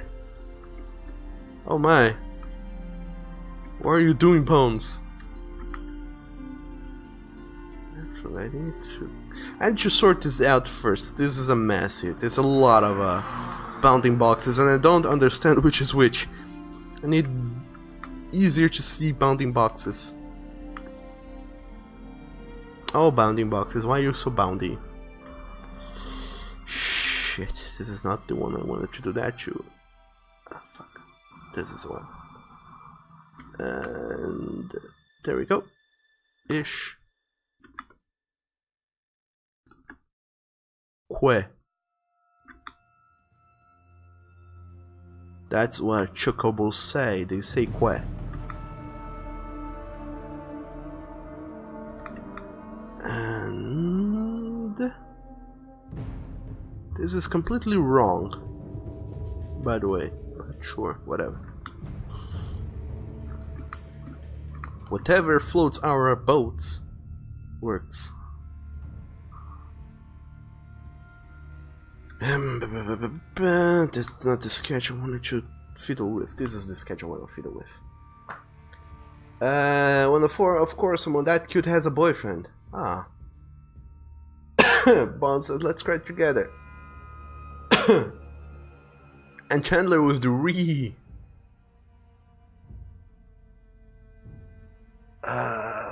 Why so rich though? Bones hashtag non violence. And Shadow Ray Wolf 09. Hello to you too. Welcome to the stream. How are you doing today? The 16th of May? May? Is it May? Yeah, 16th of May of 2018 of the year of our Lord, or Anno Domini, as the Latin people would say. Except they don't, because they're all dead. Also, Oni, Bork to you too. Welcome to the stream. How are you doing today? In the same day as I said before. And Oni, by the way, the scheme, that seems like a nice hashtag sitting device. It's because it is. It's not nice though, it's super squarey and boxy and it sucks. I need to work on that. And Chandler, Queh, you love chocobos. I'm glad you do, chocobos are fun. They are fun. Who said they were not fun? Whoever you are, show up and own up to your mistake and your wrong ways, because they are fun. They're cute. And Bones, sitting devices are thumbs up. They are. Also, Bones, you need to use my emotes. Because why use these pleb emotes when you can use my awesome thumbs up emote, such as that one? It's much better, and all the cookies are using it than your default Twitch emote.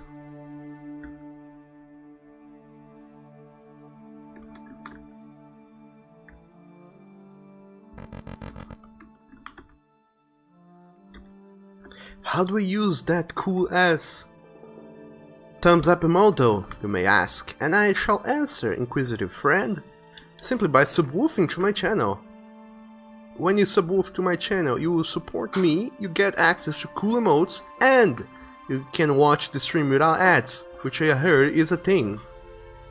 If you don't have a subscription or an Amazon Prime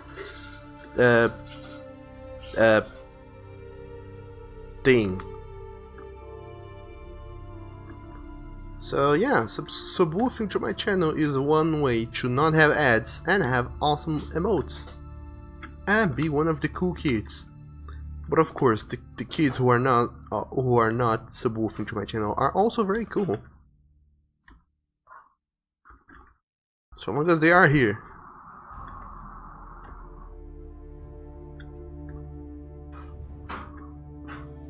Because just being here and watching my channel is also an awesome way of supporting me, because it makes me feel validated when I stream my weird shenanigans to people and they are here watching me, instead of streaming to no one. You can feel awkward at times to be talking and there's nobody else to hear. You feel like you're going crazy. So thanks for being here, guys. That's what I mean to say.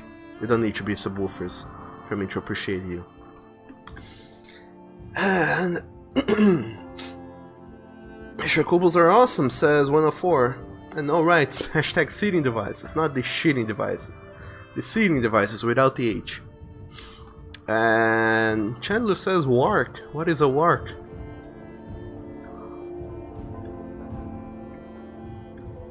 And Bones, you do want to be a cool kid.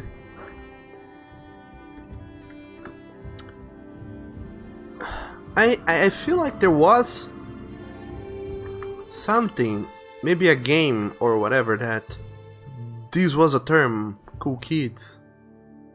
Or am I confusing it with snowboard kids? I am probably confusing it with something else, but I don't know.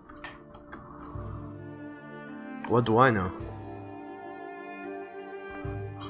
Very few things is what I truly do know. And none of said things that I do know include anything to do with mathematics. Just so you guys know, I'm not good at math. And Chandler gonna shower, see all you skid quit later.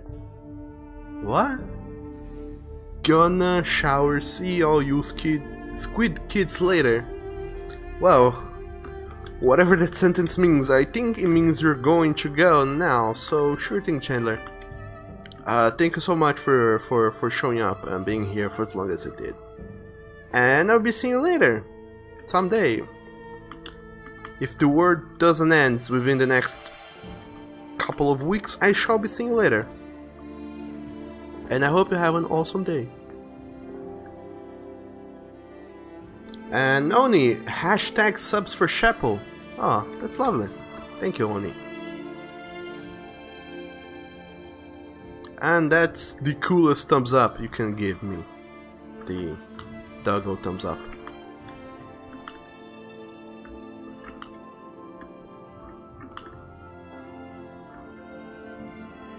And 104 says, well, hashtags cheating devices are for special occasions.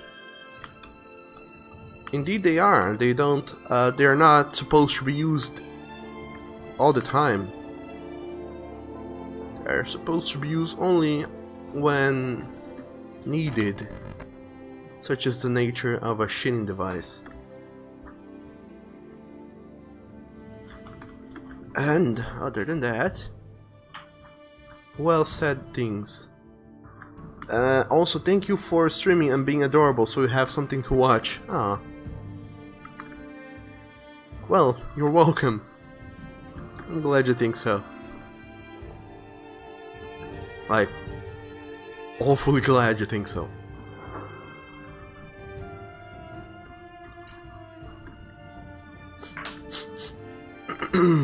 And Oni says math is fun. I don't know what you mean, Oni. You will have to be slightly, just a little bit more specific if I'm going to make heads or tails of what you're saying. Because I'm not entirely sure I get what you're saying. Sorry. Okay, now in here we have Bradley, our bull boy. Being here in the couch, sitting in the sitting device. What is he doing in the sitting device though? I feel like he's leaning back.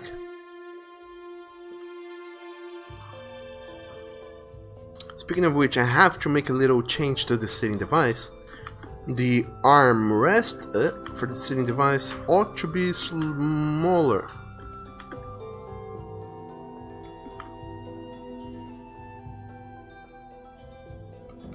And yeah, this is not only a sitting device, this is a sitting device calculated through years and years and years of proportions, no, actually proportions, there's perspective studies. So not all sitting devices simply show up in your living room one day and stay there forever. They are created through the use of very intricate perspective studies.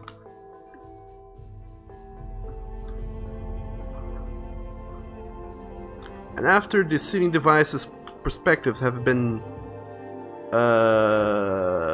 studied hard enough, they become ready to be used by people and all other sorts and manners of creatures there exists in the world. There we go. Now for the other armrest. By the way, I made him super tall the other day, but I just after I finished drawing the armrest and the sitting device yesterday, I I took a quick look at our own sofa here in the house, and I realized that the armrests are not that high. They are super low, because that's the height at which our arm rests normally. So I turned to myself and said, holy shit, how could I get that wrong? And then I made a mental note to fix that, but I didn't, because we were running out of time yesterday. So I decided, tomorrow I'll fix it, and now it's tomorrow, so I'm fixing this. That's so I don't lose points for accuracy.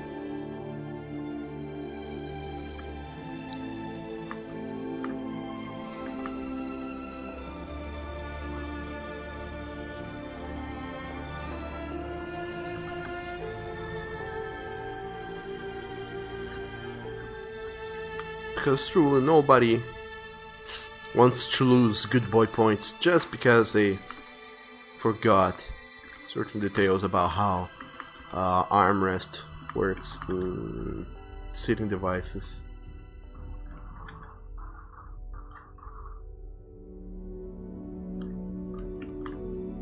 By the way, I'm really looking forward to someday talking about perspectives in a little bit more depth in these streams, or in a video that I may or may not make eventually, where I might tutorialize a little bit of perspectives.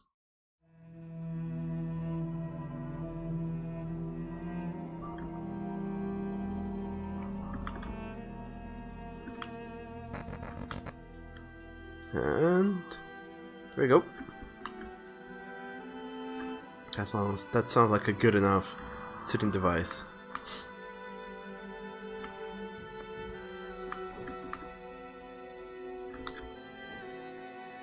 Although what is going on in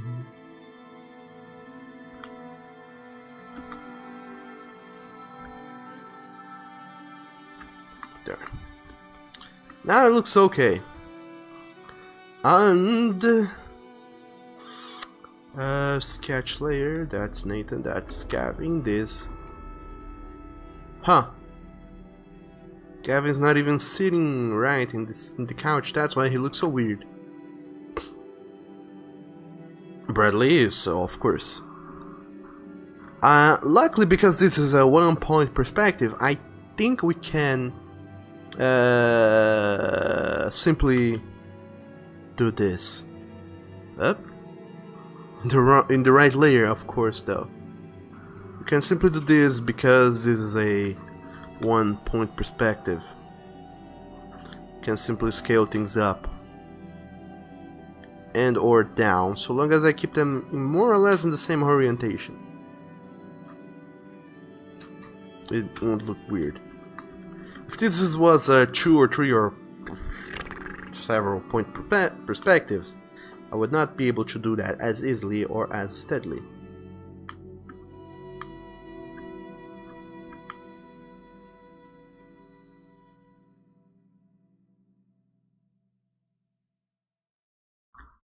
So now I'll get to illustrate Bradley here. And Oni says that was today's yesterday's, which is yesterday's tomorrow's.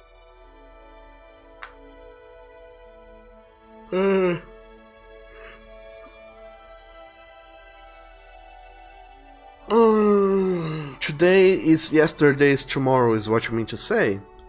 Or is that not it? I think it might have been what you meant to say.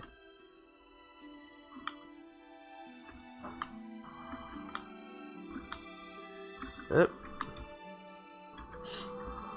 And 104, you are still here with us. Just lurking a bit since you got tired. You got so tired. Well, no worries.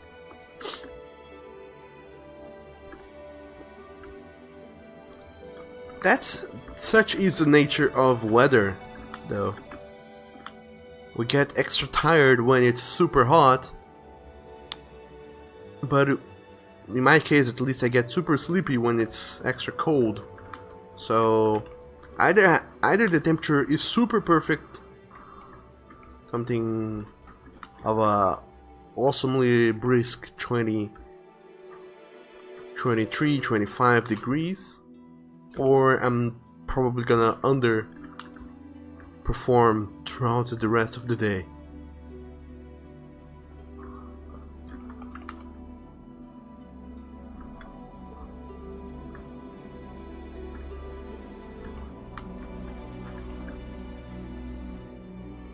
And that sucks. So let me change this brush because I keep confusing these two brushes. It should not be a thing. And also, another thing that should not be a thing is me taking so long to finish this sketch. I was hoping we would get to start working on the second page still today, but I don't know if that's gonna be a thing. Because of how long this sketch is taking me to work. And...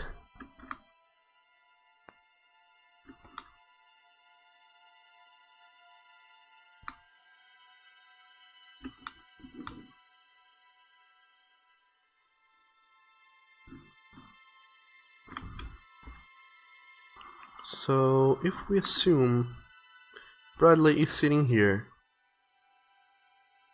and his legs are coming up all this way, then he is curving to the side like we discussed previously. Is doing that casual lean to one side, or he's resting one arm against the armrest.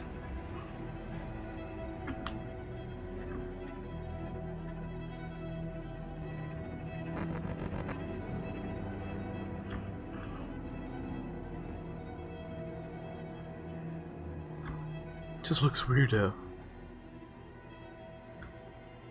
Yeah, he's resting one arm against that.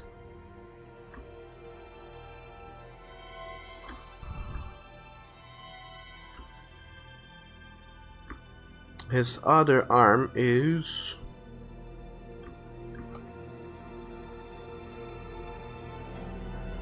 holding onto his leg. Maybe instead of leaning on the couch, he should be leaning on himself.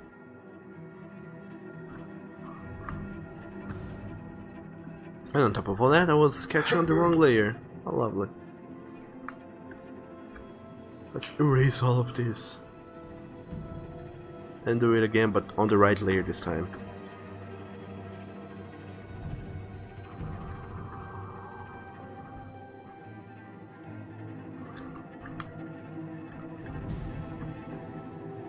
So he's laying one arm on this leg, knee.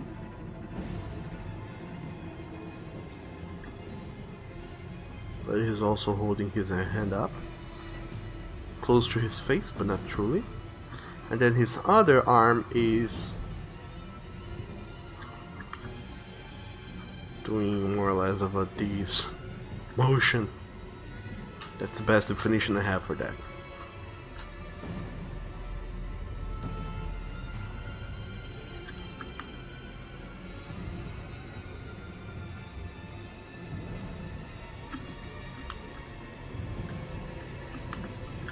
By the way, the soundtrack, Journey's soundtrack, super intense at times. And that reminds me of the game ending now that I think about it. And of course, because the entirety of the game is to end the game, to play it from the beginning to finish, I'm not gonna spoil the ending. But after the ending, I do remember I unlocked an achievement that said, okay, you completed the journey, hooray. Actually trophies, because it's on the PlayStation. Then I went to see the other trophies that the game had, and one of them made me scorn super hard, because one of the achievements was like, okay, now play the journey again after 2 weeks after having completed your journey. I was like, holy, what? I just finished the game. Now they want me to wait 2 weeks and then play the game again. Is that it, PlayStation? Is that what you want me to do? And apparently was. And I never did.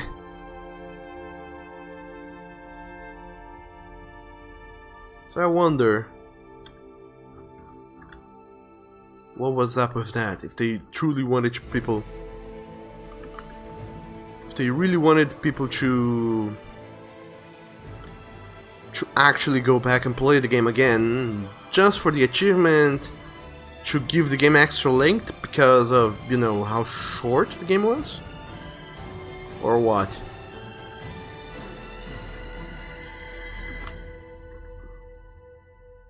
If they want to derivate some extra length from a super short game.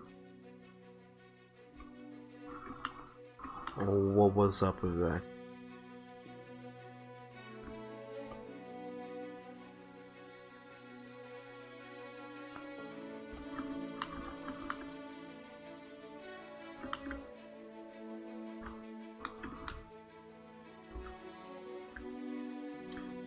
And Oni, by the way, you love characters with accents like Gavin.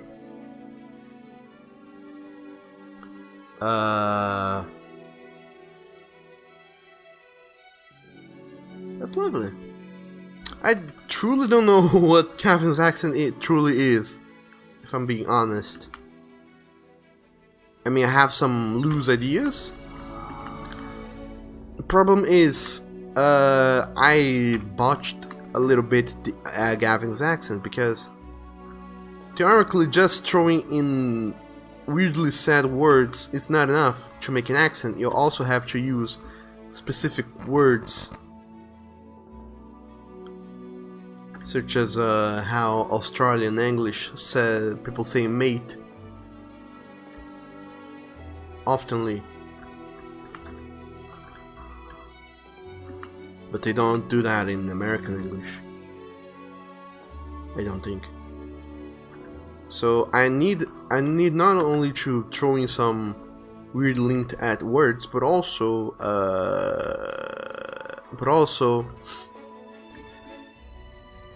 use specific accent specific words and terms and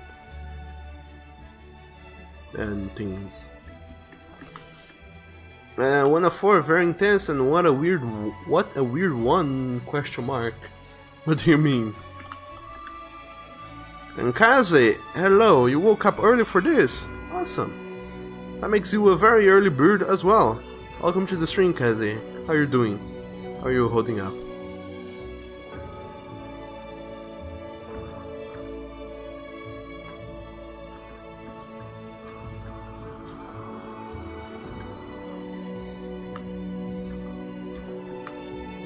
Today of all days, this lovely Wednesday, where we are doing things we normally do on Wednesdays.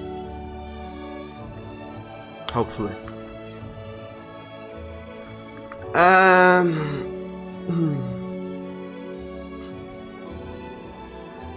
Kaze, it's like a bit of European with Australian. Yeah, that's more or less what I was going for with Gavin's accent. But like I said, I ended up not using the right words in every single opportunity, so I might have screwed up a little bit his accent. So right now it's a thing of its own, not so much one specific accent. But anyway,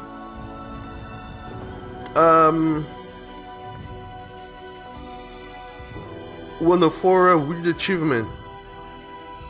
Yeah, it is, was, has been, still is. But yeah, now I would go and play Journey again, but not after 2 weeks. I would play Journey again after like years and years and years. After knowing a little bit more, having played other games that are also more about the journey than the destination, and yada yada yada. Because now, playing Journey is a thing I would do.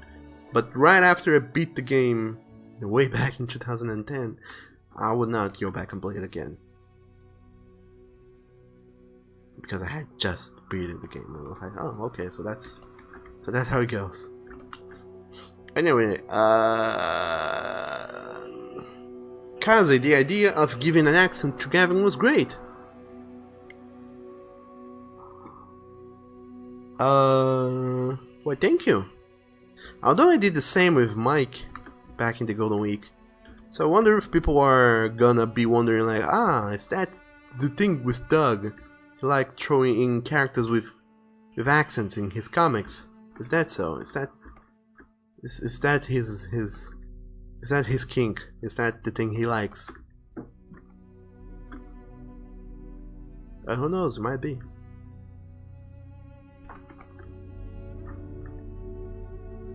And only plus a small long-legged spider is vibrating. Should you be scared of it?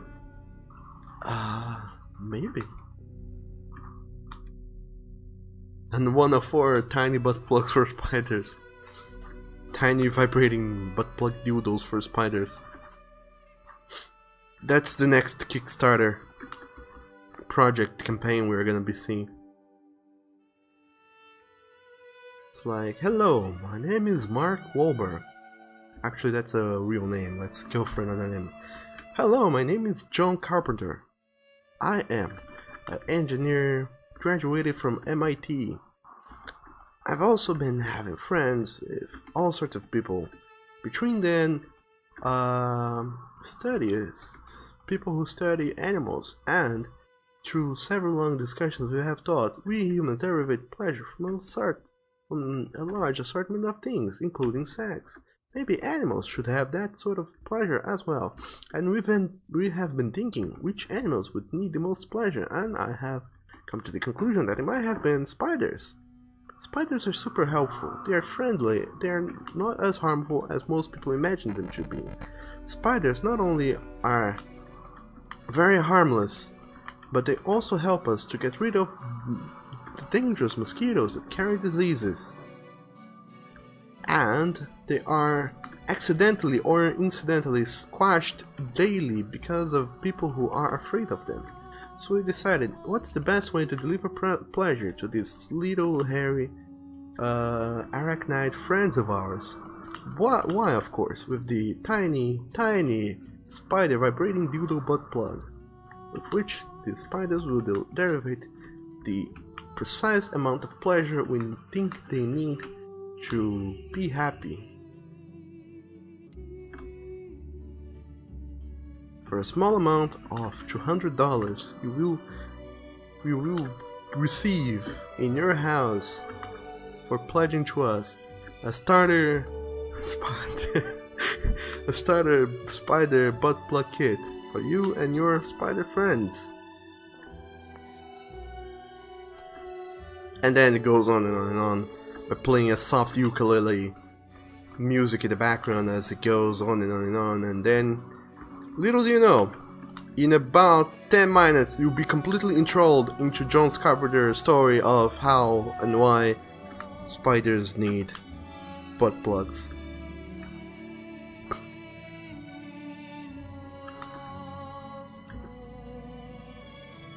And next thing you know, you'll be holding onto your credit card with one hand, hovering your fingers about the numerical keyboard with another hand, and thinking, whoa, what am I doing? Why am I donating money to spider butt plugs?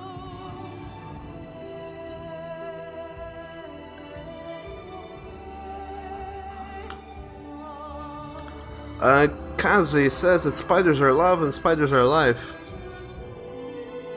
And only, well, there's one besides you vibrating randomly or just doing nothing at all.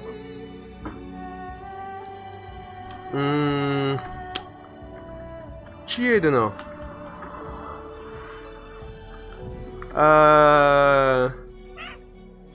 Really, I don't know what you can do. Maybe try googling around for a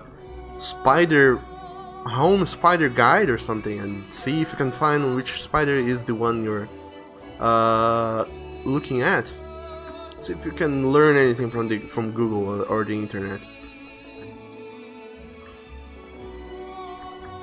And 1 of 4, I love how you can just talk about this without a pause.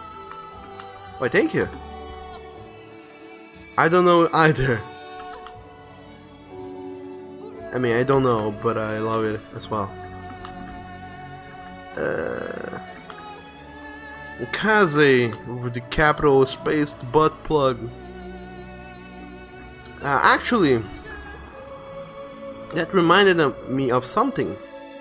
I need one of you cool kids of the internet, lovely explorer of the Chan's boards, to explain to me what is this new meme that is going on where people go around,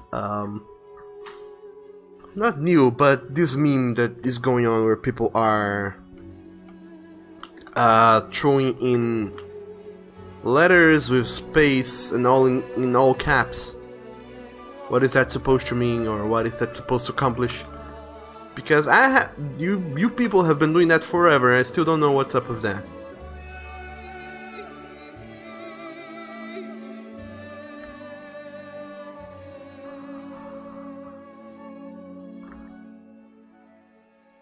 So do explain to me what is up with the all caps, spaced letters, words.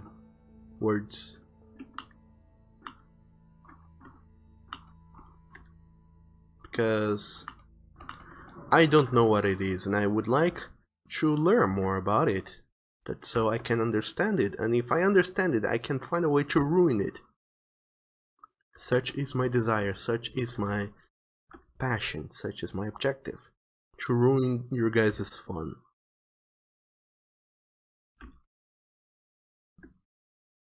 And I think the soundtrack is over. Let's switch to something else. Also by Austin Wintory.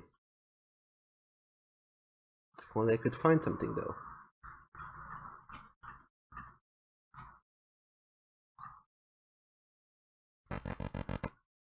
Or not. What else do we have in here that we can go and play? Ah, I know what we can go and play. We can go and play, let me find it. Let me, Doug, the dog, find, shit, what is this?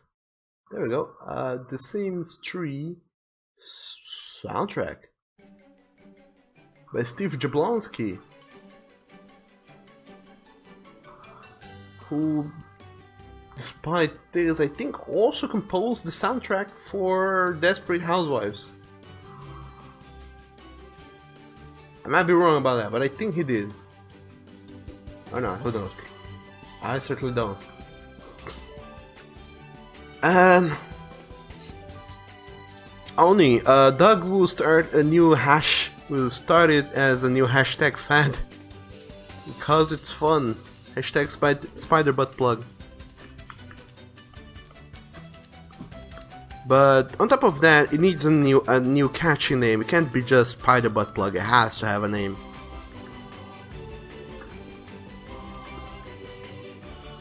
Something catchy and something to do with spiders to begin with.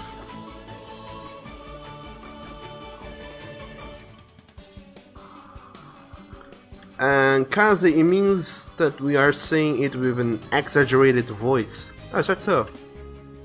That's simpler than I thought it would be.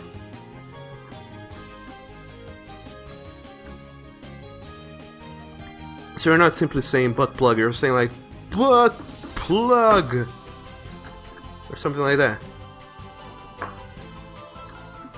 Because if that's so, I doubt. I bet all my good boy coins that you would not do that on the streets, in public, between other normal human beings. And Kaze, it says hashtags Pooter Booty Webby. Only hashtag sticky butt. 104, what is the song? It's The Sims 3 soundtrack. Because I like it. I like game soundtracks, by the way. In case you guys didn't notice. They're fun, and I like them. So I keep playing them oftenly, and well, I play them oftenly. Period. There's nothing else to the sentence.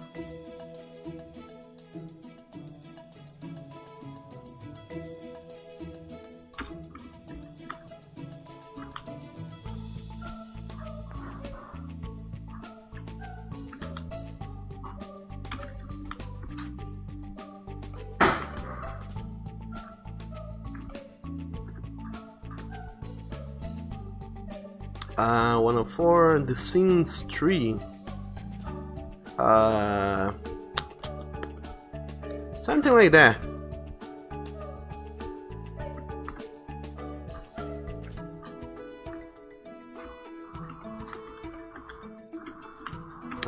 Kaze, where are they now?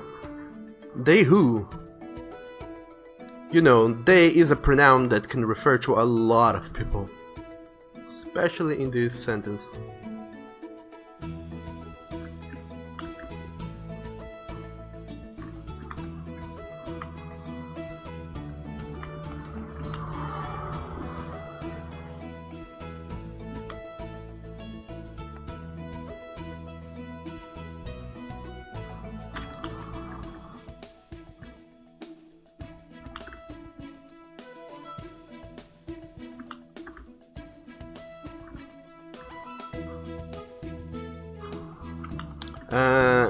Gav, you say, Kazumi. They're at home. They're at their lovely house. There is Gav, Bradley, that I'm drawing currently, and Nathan. They are all in their house, talking and discussing and, in general, disagreeing with one another.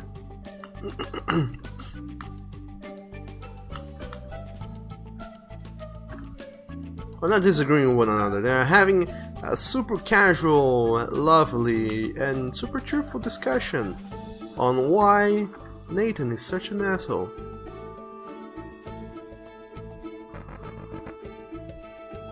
If it doesn't make sense to you right now, rest assured it will, in due time.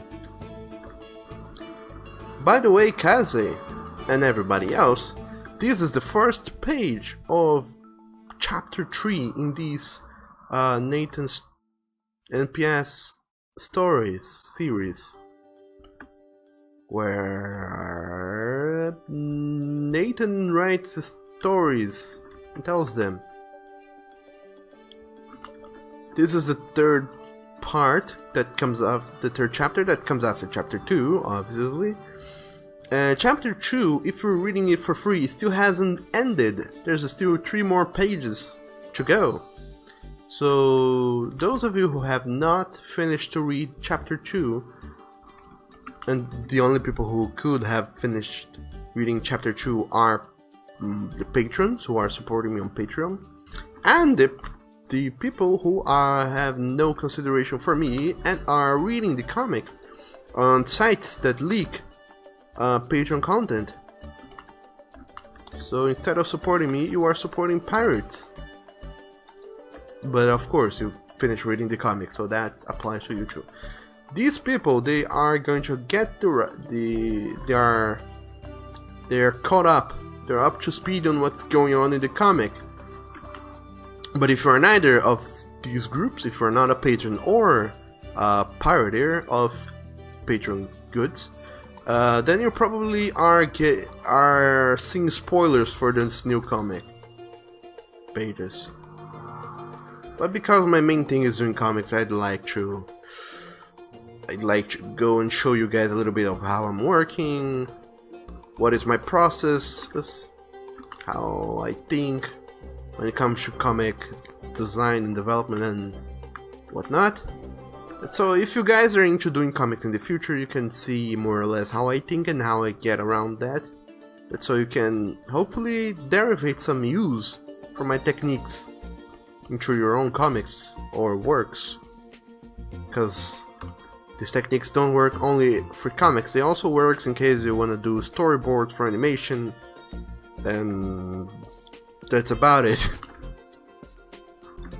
If you want to do this kind of thing, sequential illustration, then yeah, you might learn a thing or two from being here, and that's why I'm spoiling the comics to you guys by streaming them. But instead of spoiling it too much, I am not going to talk about much of what's going on or what's happening or what they are saying, what they're discussing, yada yada yada. Just gonna show it.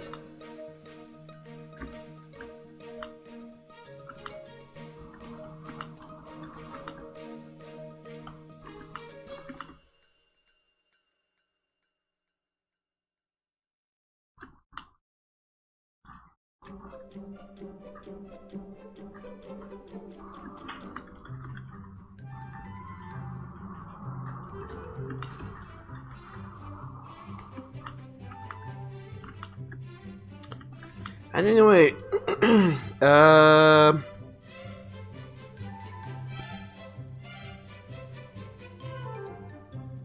104 R pirate is matey. That works. And Kaze, is there any, and by any you mean any, way of at least stopping them from getting the best experience? No. I mean, there are ways, of course, of stopping them. However, these are like, they demand a lot of work. And I'd rather not be focusing my energy on stopping pirates, but rather by making my content good enough that people will feel ashamed of pirating it. Because I mean, if they are going to pirate, there's very little I can do to stop them from doing so. Only throwing in some extra security measures that will make everything slower, both for me and for people who are truly paying for it.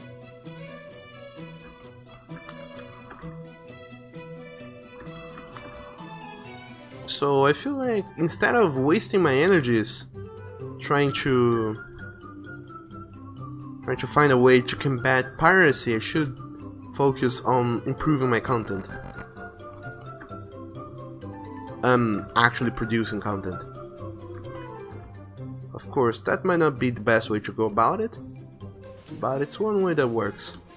And theoretically, Patreon itself, the site, should have some sort of countermeasures about that themselves, because they know people do that.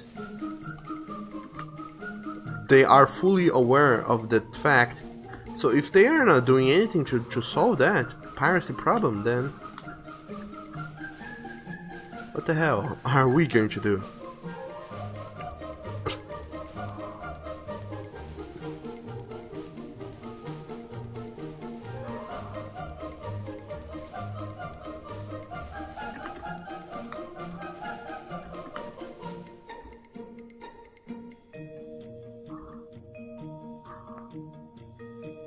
I think the only way we can solve that is to complain heavily on Twitter.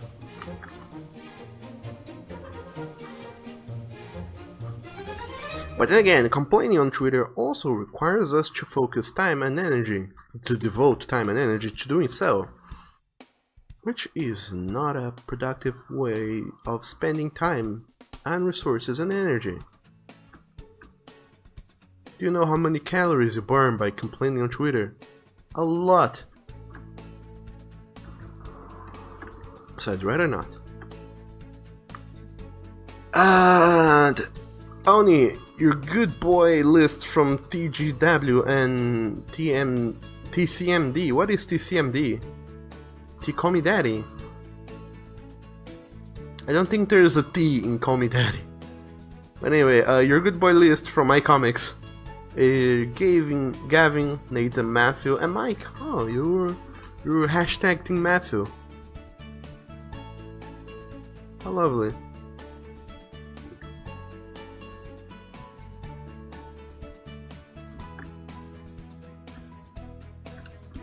I think a lot of people did not like Matthew. By I think I mean I have read lots of angry reading comments about how they disliked Matthew. And 104, they are obviously discussing spider butt plugs. And you think my way sounds good, and god, this heat just makes you sleepy.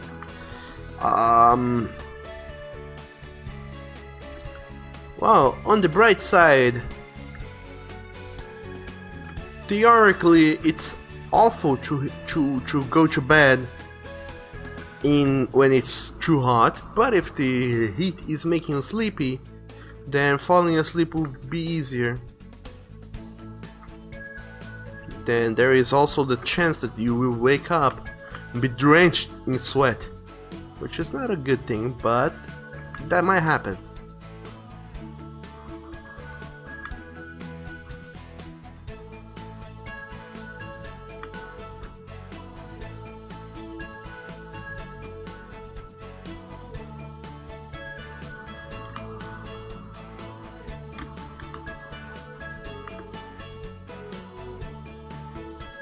And Kaze says you think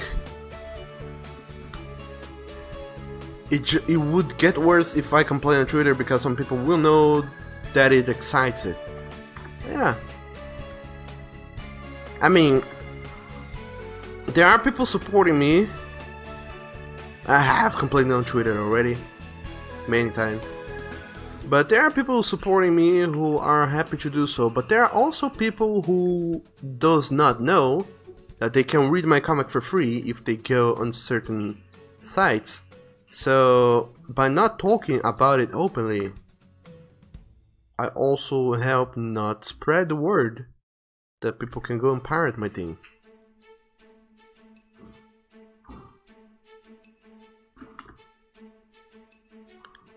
So I don't.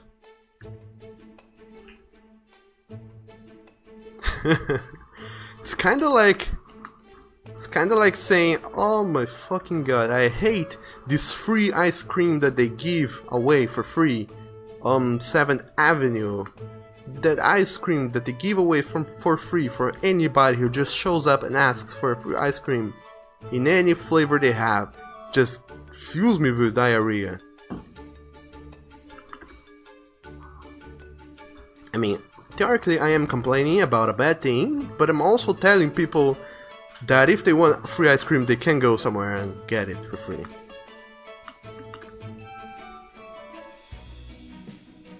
But then again, having people go and getting things for free theoretically damages me, so... Oh. I don't talk about it.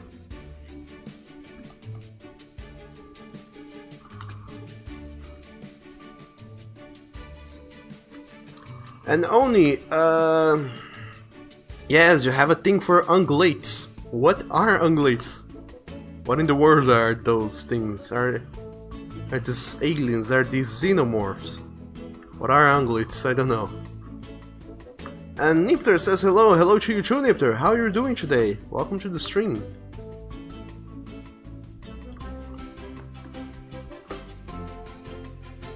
And... only ungulates equals elk or deer and or deer. So cervines is the biological classification for them, or is there something else? Or am I wrong? As is the norm. Usually I'm the one who is wrong.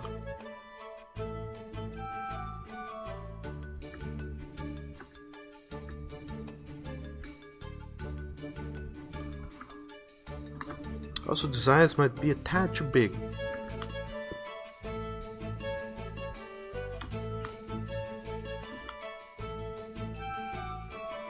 Let's fix them. And 1 of 4, seriously, your voice is just so neat. Huh. I'm glad you like it. Because I don't. But I'm glad somebody out there does. Thank you so very much, buddy. And Kaze, you meant exists. Because some people will know that it exists. Yeah, exactly. Well, that's what I said anyway, but... yeah, you're right. Bones says truth. Weirdly though, you did not say hashtag truth.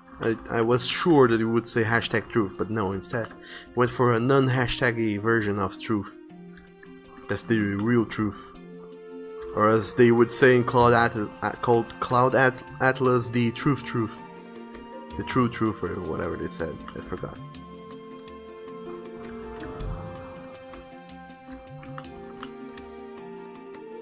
But anyway, 104, but wait! Hold on to your tits, everybody. 104 has a point. The comic isn't free, or is it that patrons can read it sooner? And the idea is that patrons get to read the comic with some weeks in advance. Like right now, the patrons, they have... they were able to read the comic much earlier.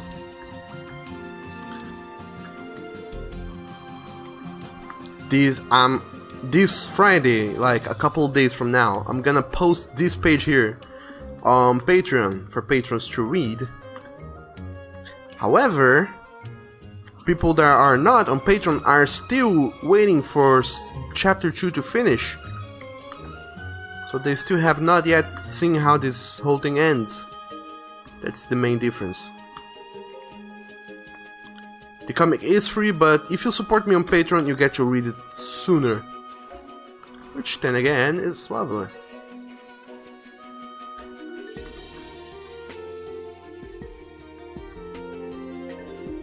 A thing I thought about doing was to go and make 2 pages a week on Patreon.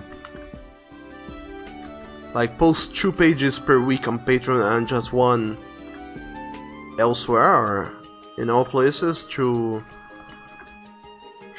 help people get aware of how Patreon is such a good thing. But making 2 pages per week would require me to pretty much dedicate most, if not all of my time to doing the comic. Which, even though is a thing I can do,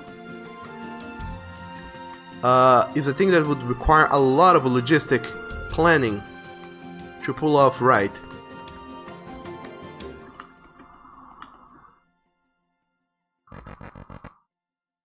So I decided to have that as a $60, no, not 60, $600 per month goal. If I reach that ludicrous amount of money per month, then yeah, sure, I'll devote time to making 2 pages a week. Because if I'm getting that much money, I sure as heck can dedicate time to working exclusively on the comics, plural.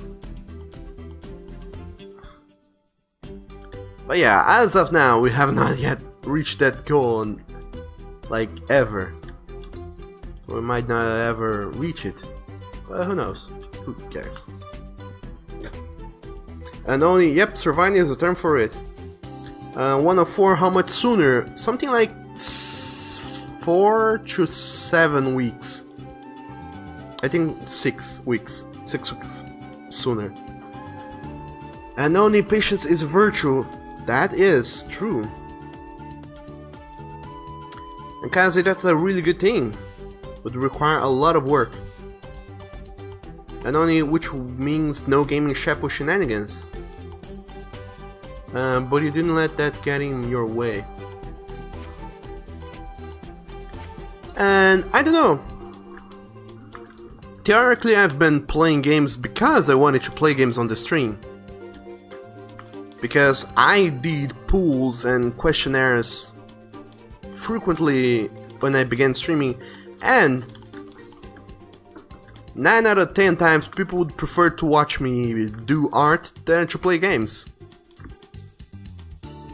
So I'm used to the fact now that people would rather have me do art. So yeah, I guess that's the life of me, doing art. Unless I want to play games, but then if I'm gonna be streaming games, I'll be working on the comic outside of the streams. Because of course the chapter, because like I said way earlier, since this is a very, very kinky comic, I will be doing possibly not safe for work pages in this issue as well. And if that comes to be the case, I will not be able to stream them on Twitch, because apparently Twitch people do not like when you show naked bodies, even if illustrated naked bodies on it, even for educational purposes.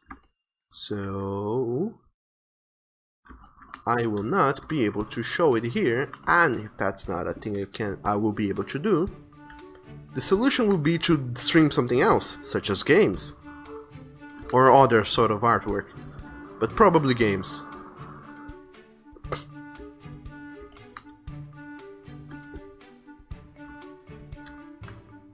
Who knows? It's a lot of things to consider. Like I said, it is a logistic nightmare to think all these things through and finally get to work them out. But such is the life of me here in the streams.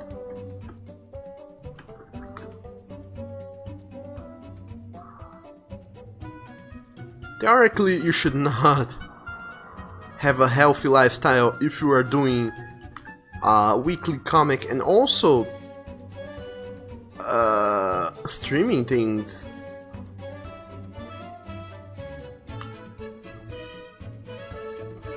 There are many responsibilities to take at once. Because I think that if I wasn't streaming these comic book pages, I would be able to work on them much faster. Because I'm not talking as much and I'm able to concentrate better.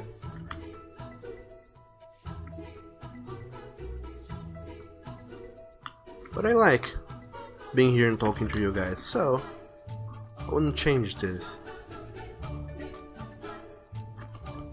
But you get the picture. It's a logistic problem that has a solution, but it's not something easily reachable. But anyway, you guys have said also 6 weeks.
Super weird though, how in last panel Bradley looks so thick compared to second and first panel Brad. It looks like he's getting thicker by the minute. Look at this. Here he's okay-ish. Here he's slightly thicker, and now here he's like super thick. Maybe I need to fix that before I move on. So I guess I will.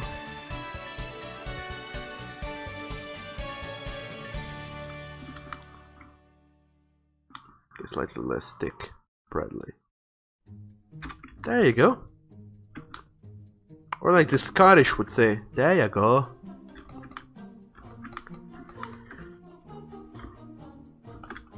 Oh man, I need a bigger brush. Also, just a second only, I'll play your song in a hot second. Just need to finish this, because I don't like leaving things undone.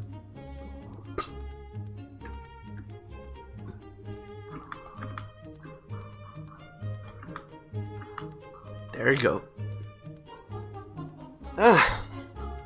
Anoni, there, you sent it. Brad equals sticker each panel or page.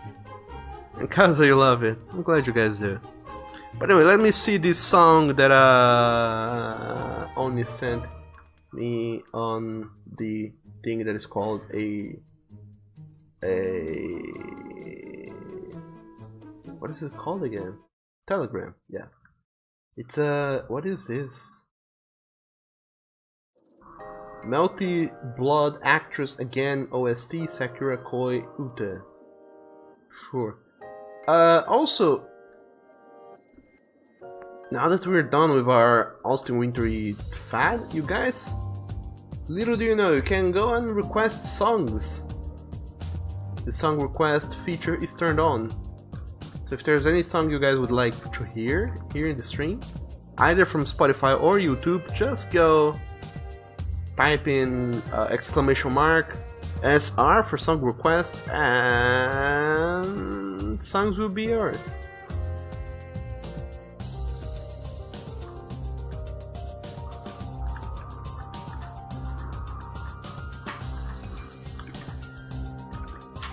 As soon as this one is done though.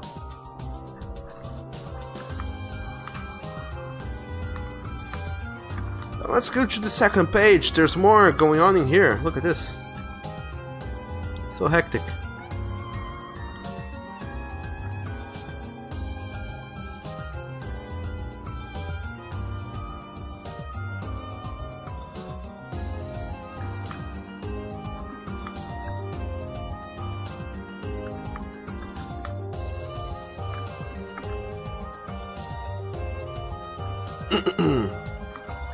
So now, this page is gonna be Nathan sitting here in the sitting device, the hashtag sitting device, being sad. Then another picture of Gavin saying things and Bradley leaning, doing a casual lean to the side. And then down here, oh, Kazi already requested the song. How lovely. We didn't finish hearing Oni's song, but I like it. I liked it. It has a. I like when there's violin in songs and whatnot. Violins are actually one of my 3 favorite instruments. It's violins, pianos, and oboes.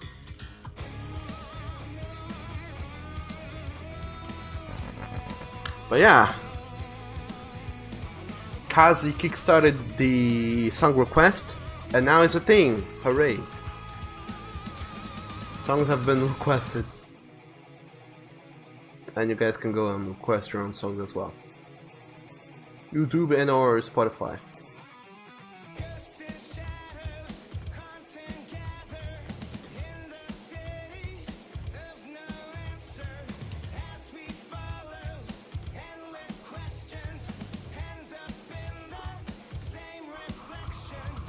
By the way, I don't know exactly how the song requesting works.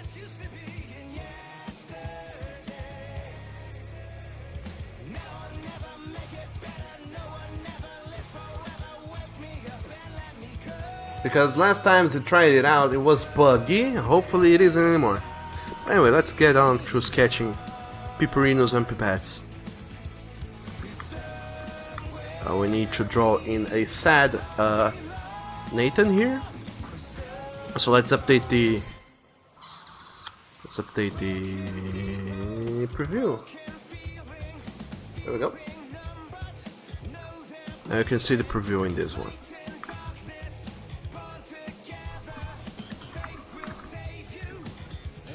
Also, the layout sketch I did here is super sketchy, so might as well have to go and redo the whole thing.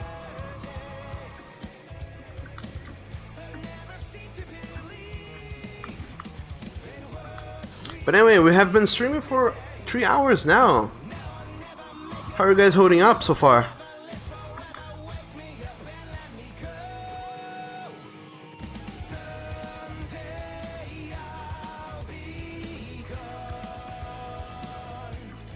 This lovely Wednesday full of...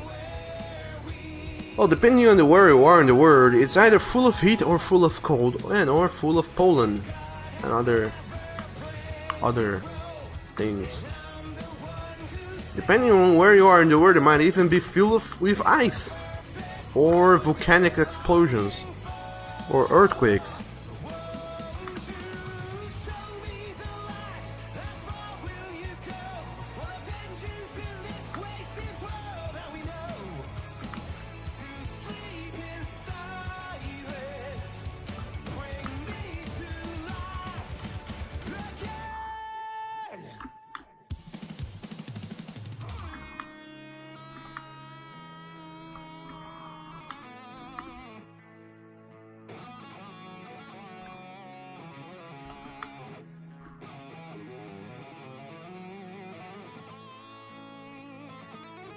Let's make this sketch a little less opaque because I need to see the background.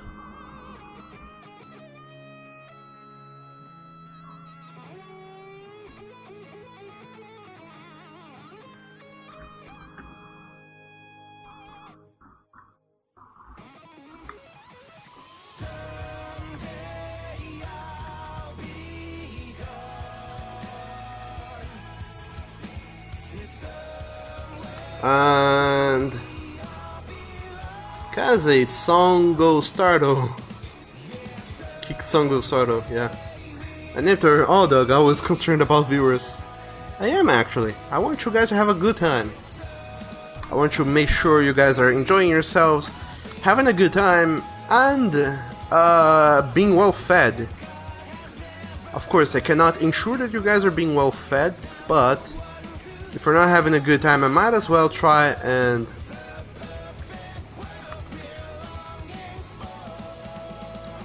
if you guys are not being not entertained, I might as well try and change the ways I'm talking, the way I'm doing things, or what else I can do to make sure your time here is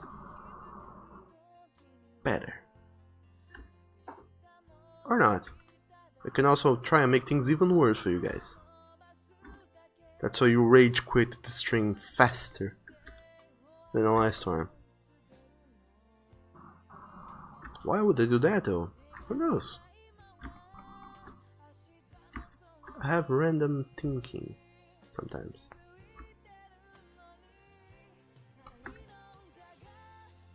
Wow, is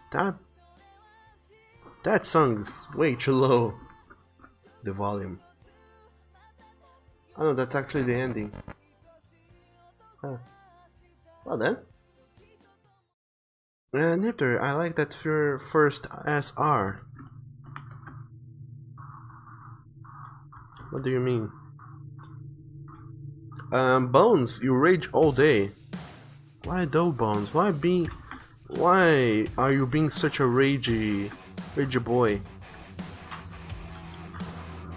You need to liberate your canine heart from all that rage and allow in only the good things, the good feelings. Such is the way of a good boy, is to have good things in their hearts.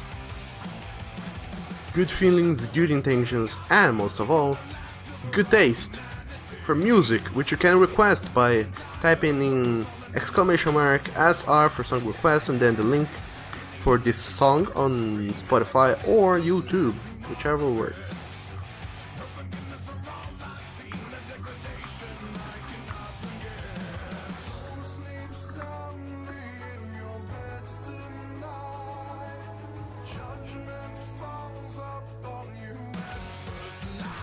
And Bones, such anger, much salt. Oh no. Don't be salty, Bones.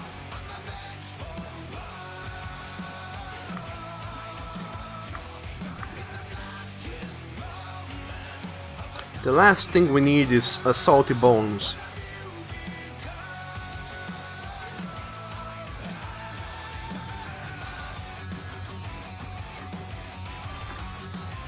Because it would be awful to know, to hear that you are out there assaulting people because you're a salty Bones.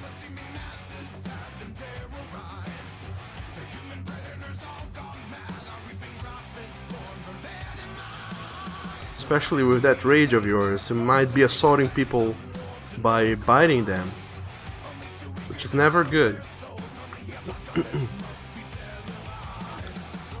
And Kazi, the song is hype. Niptor, you meant that you like Kazi's song request. Oh, gotcha. And only Doggo hold the key. Niptor, you hope the songs don't disturb me. I don't think it will. I had my fun with some Austin Wintory already, like lots of fun, so it's time you guys went on and chose your own musics. Because why not?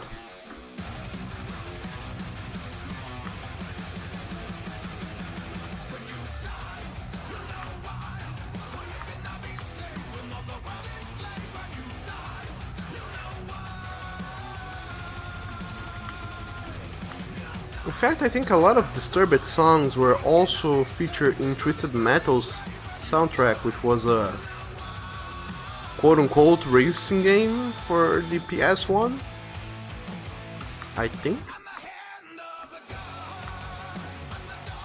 I might be wrong about that, but I think it was. If I was, I get chocolates. I demand chocolates if I was right. If I was wrong, I demand only one chocolate, so instead of being chocolate in the plural, chocolate in the singular.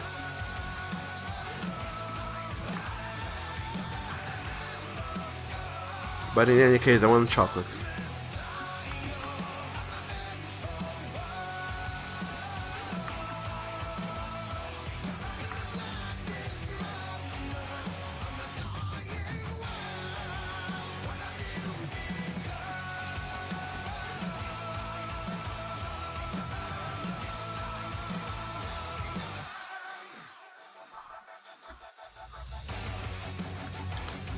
And other than that, what else is going on with you guys?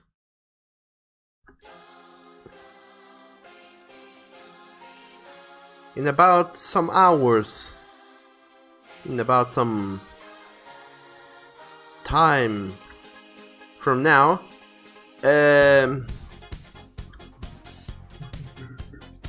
the stream will be over, and when it's over, I'd like to know what are your guys' plans for the rest of the day.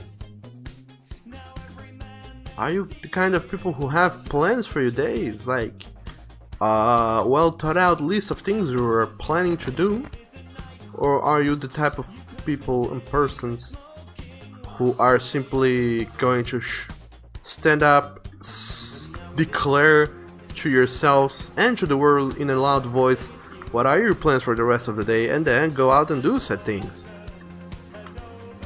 at a random order or random manner? In short, what I mean to ask is, what are you guys going to do after this stream is over? Because I am going to have lunch.